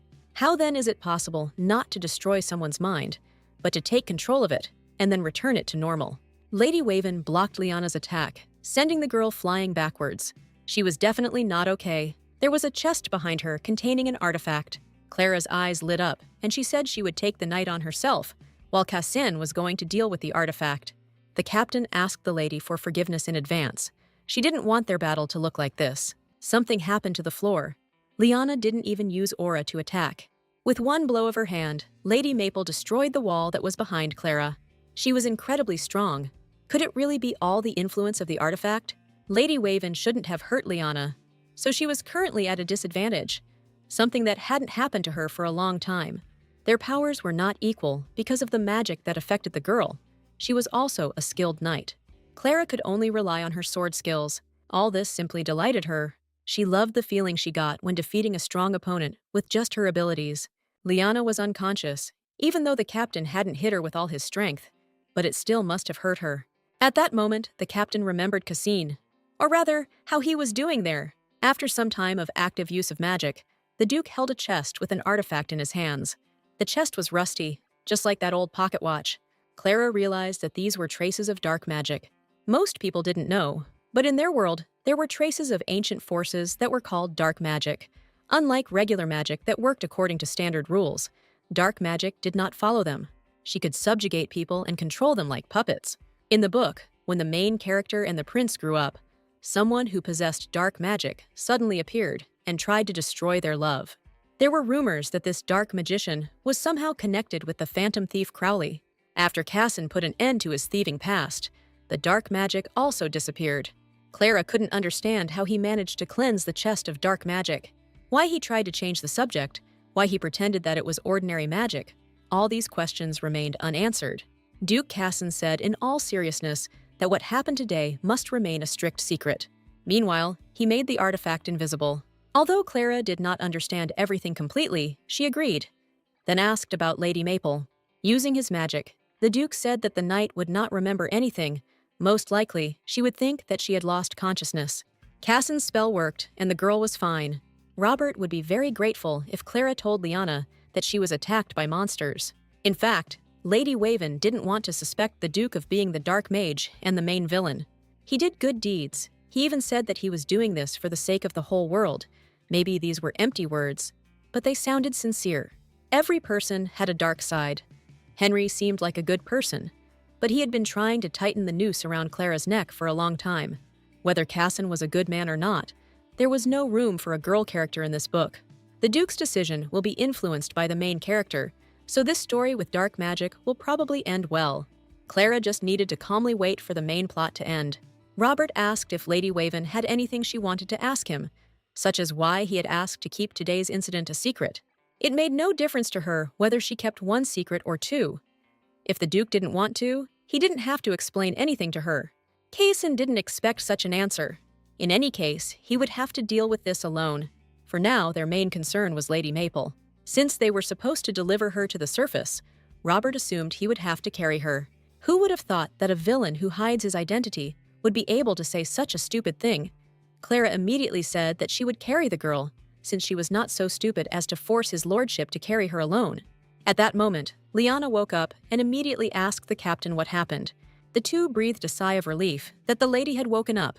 The knight heard Clara call the Duke his lordship and suspected something.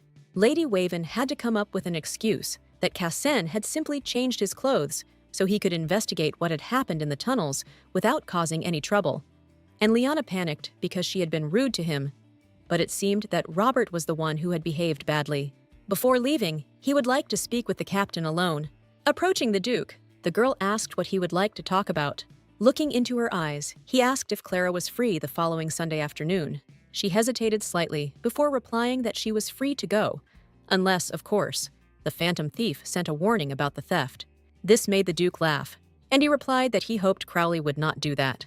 In that case, he will pick up the girl at around 3. Afterwards, the captain and the knight returned to the headquarters of the Order of Rubies, and Sir Chuck was already there. Clara introduced the knights to each other. Leon asked how everything went and if there were any problems. The girl said that Captain Waven and his lordship were understanding towards her, even though she was a burden to them. After the secretary heard about his lordship, he froze. Clara immediately intervened in the conversation, explaining that Robert Cassin had pretended to be one of the Bureau's employees in order to personally check everything, but just in case it was better not to talk about it. Leon said ironically that the captain had encountered the man again, which looked rather suspicious. Billy immediately joined the conversation, remembering that Clara had dined with the Duke yesterday. He assumed that they were dating. Lyanna defended Lady Waven, saying that she didn't think they were dating, and that she couldn't just say something like that, or else it would cause people problems. It seems that Lady Maple got it all wrong. She thought that the captain and the Duke were meeting secretly, so she decided to cover for Clara. After lunch, the girl said that she would go and sort out the documents and return tomorrow. The captain was stopped by Chuck. The guy looked worried. Clara assumed that he decided not to rest or wanted to tell her something.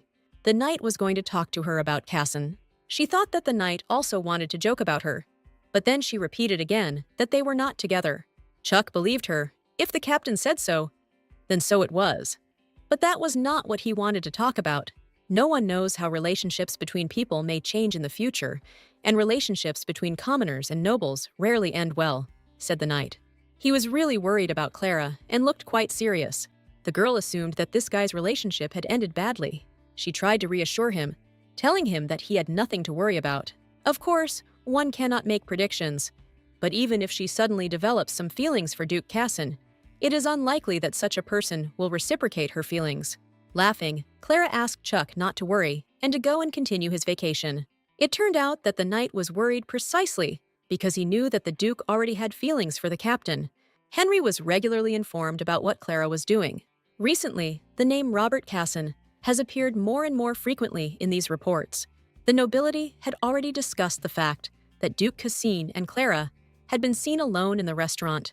There were already bad rumors that one lady knight would soon become the Duke's mistress. The gloves that Clara dropped definitely belonged to a noble man. Henry was incredibly angry about this information. He was convinced that the girl belonged only to him, and he would not allow anyone to touch her. The Sapphire deputy captain always knew this would be the best option. The Knights of Sapphire's reputation has suffered greatly due to their failed attempt to capture Crowley. The authorities and other orders of knights laughed at them.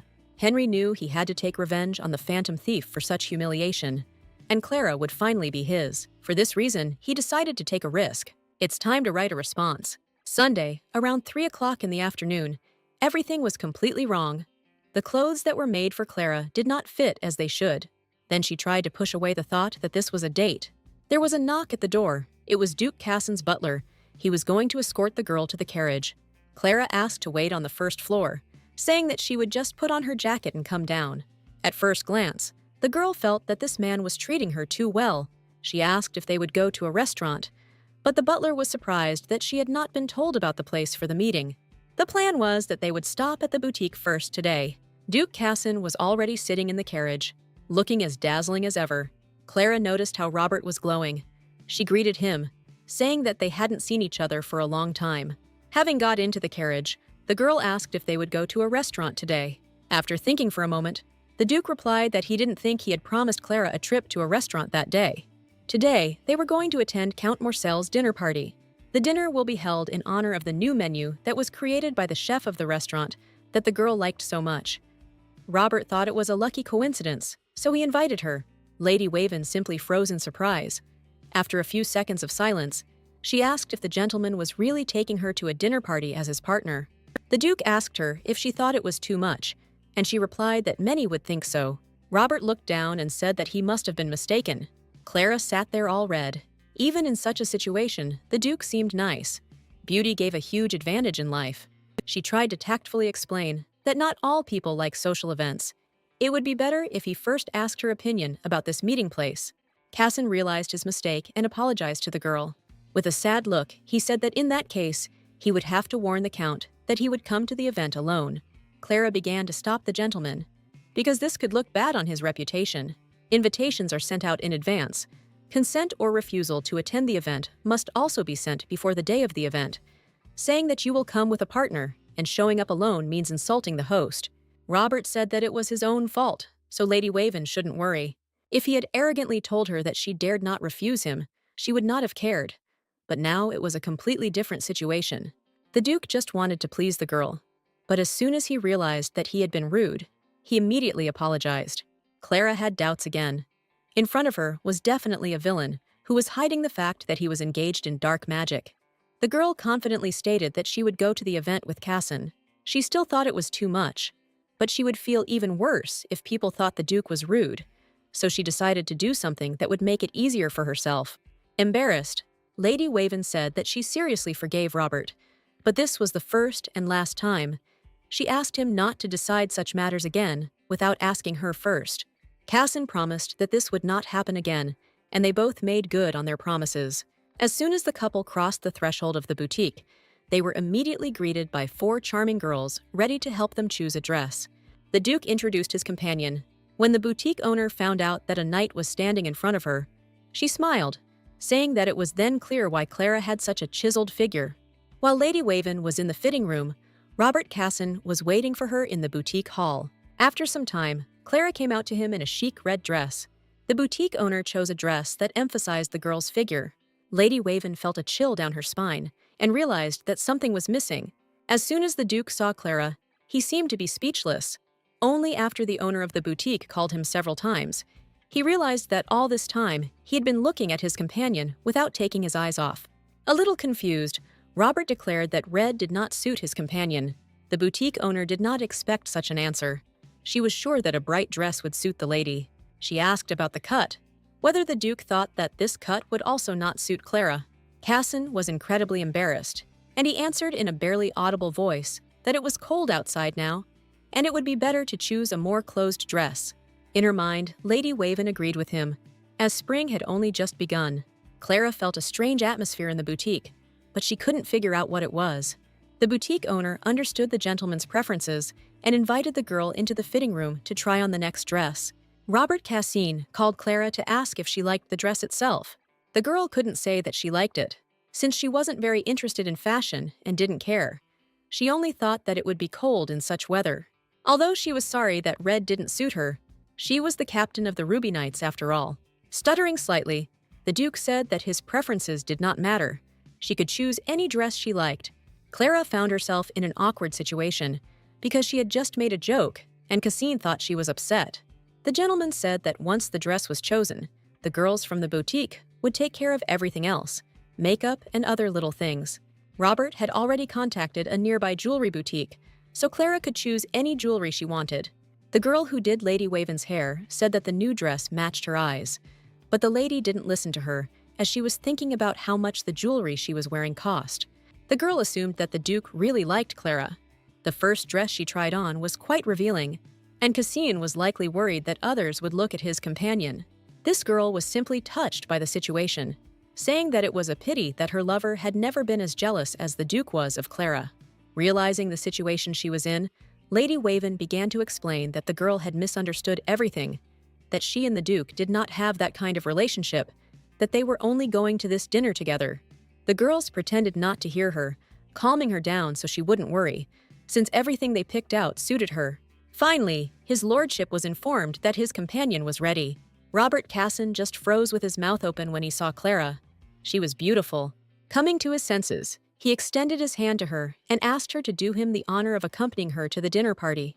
Lady Waven replied that there was no need for formalities, as they were not yet at dinner, but the Duke suggested that they pretend that it was a rehearsal. Clara told Robert that he looked at her in such a way that she already assumed that he would not like this dress either, since when she was in the red dress, he also looked at her very carefully. The Duke blushed again, because the whole point was that the previous dress did not suit the girl's character. It was too provocative. Lady Waven didn't quite understand his words. Red was certainly a very bright color, but not so much as to be provocative. Robert suggested that next time Clara should choose an outfit for him, and then they would be even. She could personally choose the color that didn't suit him. The girl began to mock Casson, saying that red was such a garish hair color that nothing suited her, not even red. Robert began to justify himself, saying that this was not what he meant at all. Sometimes it seemed to her that the Duke was always hiding under another persona, and that he himself was really a villain. But Clara liked being around him. Human feelings were so complex. The estate of Count Morcel, Lady Waven remarked that it did not look like the room was for dancing, and the Duke agreed with her, saying that the Earl had invited guests to present the new menu. At the appointed time, new dishes will begin to be served, so the evening will be devoted more to conversation and dinner. Count Morcel personally greeted Duke Cassin. It was a great honor for him to receive him as a guest at his modest dinner. Robert thanked the gentleman for the invitation. The chef was a skilled craftsman, and Robert was truly interested in his new menu. Count Morcel asked the gentleman who his partner was, and the Duke immediately introduced his companion. Bowing down, the girl introduced herself personally. She admitted that it was new for her to be in high society, so she hoped that the Count would be understanding if she behaved inappropriately. Mr. Morcel noticed that the girl was behaving as decently as any daughter of a noble family. He asked her if, by any chance, she was an aristocrat. Clara hesitated, not knowing what to say. The Duke came to the rescue, saying that there were enough personal questions, and he wanted his companion to enjoy the evening and not worry. Count Morcel asked forgiveness for his curiosity. The girl was flattered that Robert remembered that she didn't like to discuss her family. Casson apologized to Lady Waven for Count Morcel, explaining that he was being overly curious, but did not do it out of malice. Clara didn't see a problem with this. She understood perfectly well that Robert always attended such events alone, so the Count became interested in who he brought. Smiling slightly, the Duke asked the girl how she knew that he always came alone. She hesitated because she had read about it in a book, and the newspapers had written about it, so she remembered it. Smiling, Casson said that it was okay that Clara was interested in him. Just as Robert wanted to ask the girl something, those present became very animated and drew his attention. The Duke asked the girl for forgiveness, saying that he needed to greet important guests, and invited her to come with him. Clara realized that if Casson was going to greet someone personally, then it must be a very important person. The girl's mouth opened in surprise. From her reaction, the Duke realized that she knew who it was. It was His Highness Prince Alfonso II, together with his maid, Countess Elsa Serpin. Of course Clara knew who they were, after all, They were the main characters of the book about the prince's maid. Lady Waven tried her best not to interfere with the plot of the story, but it turned out that the villain dragged her into it. Now she will find herself face to face with the main characters. Clara was surprised by this, since the second prince had stopped attending social events, and she asked the Duke if he had come to this dinner party in order to meet the prince. She was right. Alphonse II had not attended any events for a long time, so Cassim wanted to greet him. Robert asked his companion not to worry, explaining that the second prince had his quirks, but he was not a bad person at all. Clara didn't even notice how she tensed up. She was still nervous, and there was nothing she could do about it. The main character was a cruel and cunning man. He is soft only with the main character. The perfect main character for a romantic fantasy. If it seems to him that Clara wants to harm the main character, then she will be in trouble. Lady Waven decided that she just needed to act in a way that would please the main character, and then everything would be fine. Only now did Clara realize that the story was driven by Cassin's love for Elsa. She assumed that he had already fallen in love with her, and asked how well the Duke knew the second prince and his companion. Robert had met His Highness a couple of times at events hosted by the imperial family, and as for Lady Serpin, they had just been introduced to each other. There was complete indifference in his voice, which meant he hadn't fallen in love yet. Clara just accidentally greeted the prince as a knight. Alphonse II said that he and the Duke had not seen each other for a long time, and it seemed that a lot had changed since their last meeting. It was a great rarity for Robert Cassin to appear with a partner. Clara felt uneasy. She tried to be invisible, and now everyone was staring at her. Elsa corrected His Highness, saying that it was rude to say such a thing about a person at the first meeting. Lady Serpin apologized to Duke Cassin, saying that their prince was in a bit of a bad mood today. Clara didn't understand what was happening. She felt like a decoration for them. The Duke introduced his partner, Clara Waven, saying that he was in her debt, which is why he invited her to dinner. Alphonse II immediately realized that he was facing the captain of the Knights of Rubies. He asked if they were chasing this rogue Crowley. Clara confirmed that her order is catching the Phantom Thief. Elsa approached his lordship. She reminded him that she had asked to be called by her first name, but Robert replied that he did not dare to call His Highness a lady-in-waiting only by her first name, but thanked the girl for such an honor. Lady Serpin approached, because she wanted to discuss something with the gentleman in private. She suggested meeting on the terrace in a few minutes. At that moment, Clara was in complete shock. How could she really say such a thing in front of the prince, who was obsessed with Elsa? She was convinced that Alphonse II would definitely start to get jealous now. To Clara's complete confusion, the second prince looked like an obedient puppet, flawlessly fulfilling his role. Duke Cassin said he could not insult his partner by leaving her alone. He further added that if Lady Waven could also be present, he would be happy to talk. Elsa apologized, saying that she hadn't thought about it. She agreed to talk to the three of them. But this prospect made Clara nervous, since the girl was like flowers and candies, and it was unclear how to communicate with her at all. Lady Waven decided to take matters into her own hands, saying that there was no need to apologize. She could be alone, and they could go and talk. Clara added that she was a knight and should not be treated like a noble lady. She believed that she was accompanying the Duke only because she was called by duty. Cassin was upset by the statement, but still said that if Lady Waven insisted, they could go to the terrace. When the two left, Clara was sure that Alphonse would definitely become jealous now. The prince remained standing, as if nothing had happened. Without a single emotion, Lady Waven did not understand what was happening, because he did not look like himself. Something was wrong here. His Majesty simply didn't talk to anyone, except the main character. Clara suddenly screamed throughout the room for everyone to lie down on the floor. There was an explosion in the room. It was nothing less than an attack. For a second, the captain of the Ruby Knights saw a red flash outside the window. Someone attacked the entire building with magic. Whoever it is, he won't stop there. Clara ran up to the guard and introduced herself as the captain of the Ruby Knights. She asked him to borrow his sword. Having broken the protective barrier, the girl felt the full force of the spell. An attack of this scale right in the center of the capital. Right in front of Lady Waven, there were two huge monsters.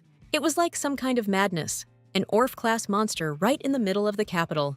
Clara was angry, not so much because of the monster, but because the guards were useless here. To defeat a monster like the Orth, 3 knights who could control their aura were needed. None of the guards present at the event could have dealt with this monster. It turns out that she will have to fight the Orph alone. Lady Waven's eyes were shining. She hadn't defeated monsters without help for a long time. The Duke ran up to the captain. The girl asked him not to come closer, as the monster was too dangerous.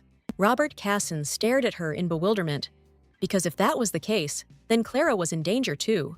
The Duke extended his hand forward, intending to use magic, which left the girl completely confused about the situation.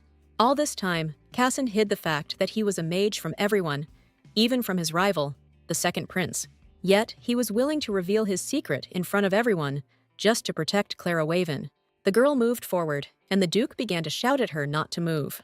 When Clara crossed the barrier, she told the Duke that it was her battle, and ordered him not to interfere. If she becomes so pathetic that she needs help, she will definitely call him. Duke Casson only had time to shout after her, but it was too late.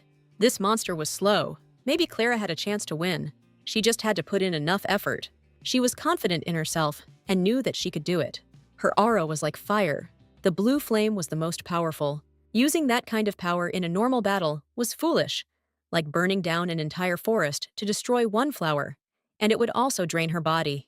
However, in a difficult situation, there was no better technology. Clara always wanted to try this, to use the blue aura. She must have been waiting for an opponent who could withstand such incredible power, who could withstand what no human could bear. The sword broke. It was so cheap that it couldn't even withstand her aura. The situation was not the best. The monster was now attacking with fire. Clara grabbed the blade of the sword. The aura still contained within her. It turned out that she was able to defeat this monster.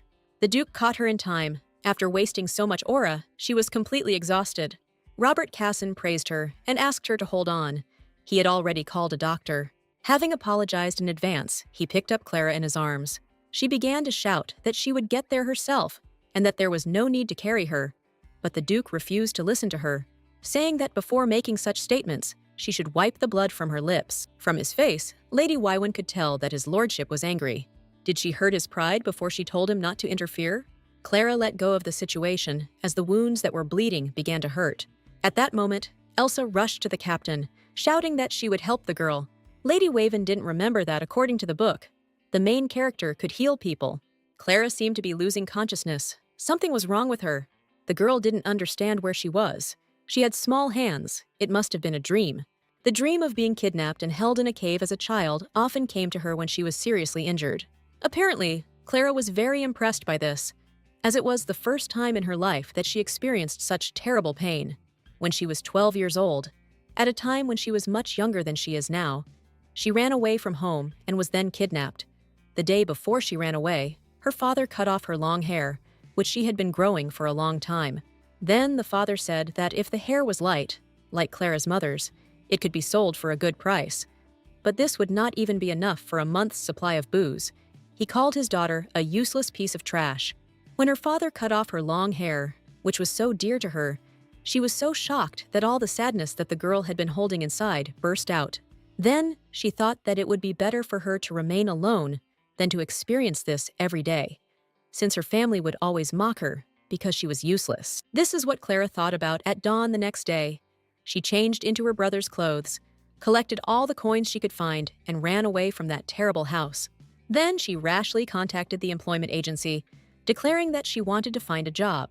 Unfortunately, this bureau was also involved in selling people. Choosing the most naive victims, Clara believed them and was kidnapped. Luckily, she was lucky 3 times. Firstly, the head of the bureau thought she was a boy. If he had realized that she was a girl, then things would definitely have turned out much worse for her. Secondly, they realized that they had a boy with an aura in their hands. In order to heal the core, the brand with the magic circle had to be on Clara for 2 months, so she had a 2-month grace period. Her aura core was almost extracted. Once she saw the brand with the magic circle on that child's neck, supposedly left by Crowley, she couldn't help but get angry. Because he was just like her as a child, she was kept in a cave until the very day of the core extraction. Clara blamed herself for everything. If she had listened to her parents, none of this would have happened. Hearing her crying, a boy came up to her and asked what she had done. Meeting that boy was the 3rd lucky turn of fate. Stroking her cheek, he said that she had done nothing terrible to warrant talking about herself like that. He convinced Clara that her parents were bad, not her. The girl never heard anyone say that parents are bad, because children are always obliged to obey their parents. Although these words seemed unacceptable to her, they seemed to set her free. Holding out his hand, the boy said that he would help Clara get out of there, but she should never tell her parents about her aura. In front of her was a magician. At that time, she knew little about magicians. She heard that magicians can put out huge fires, and in general, they are very cool. The boy had one condition. Clara had to promise him that from that moment on, she would be the most important person for herself.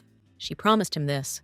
Criminals broke into the room. Somehow the knights found them, and they came to take the children and escape. The boy started shouting that they had arrived faster than he had expected, and that now his plan was over. With the help of magic, he still managed to stop the criminals. He shouted to Clara to run from the forest. The knights would be here soon. She had to abandon the boy and run away. Her goal then was to find the knights and tell them everything. At that moment, her head was simply splitting with pain, and Clara realized that she remembered her entire past life. Luckily, she quickly came to her senses and was able to find the knights. The knight said he would take Clara back home. She didn't want to go back to that terrible place. The girl started running, saying that she would get home herself and that the knights should help the boy. At that moment, she already understood perfectly well that she would never return to this madhouse. She was no longer the helpless child she had been before she ran away. Clara remembered her past life, her experiences. She had an aura, so now she could become a knight and live alone. At that moment, she made the best decision for herself.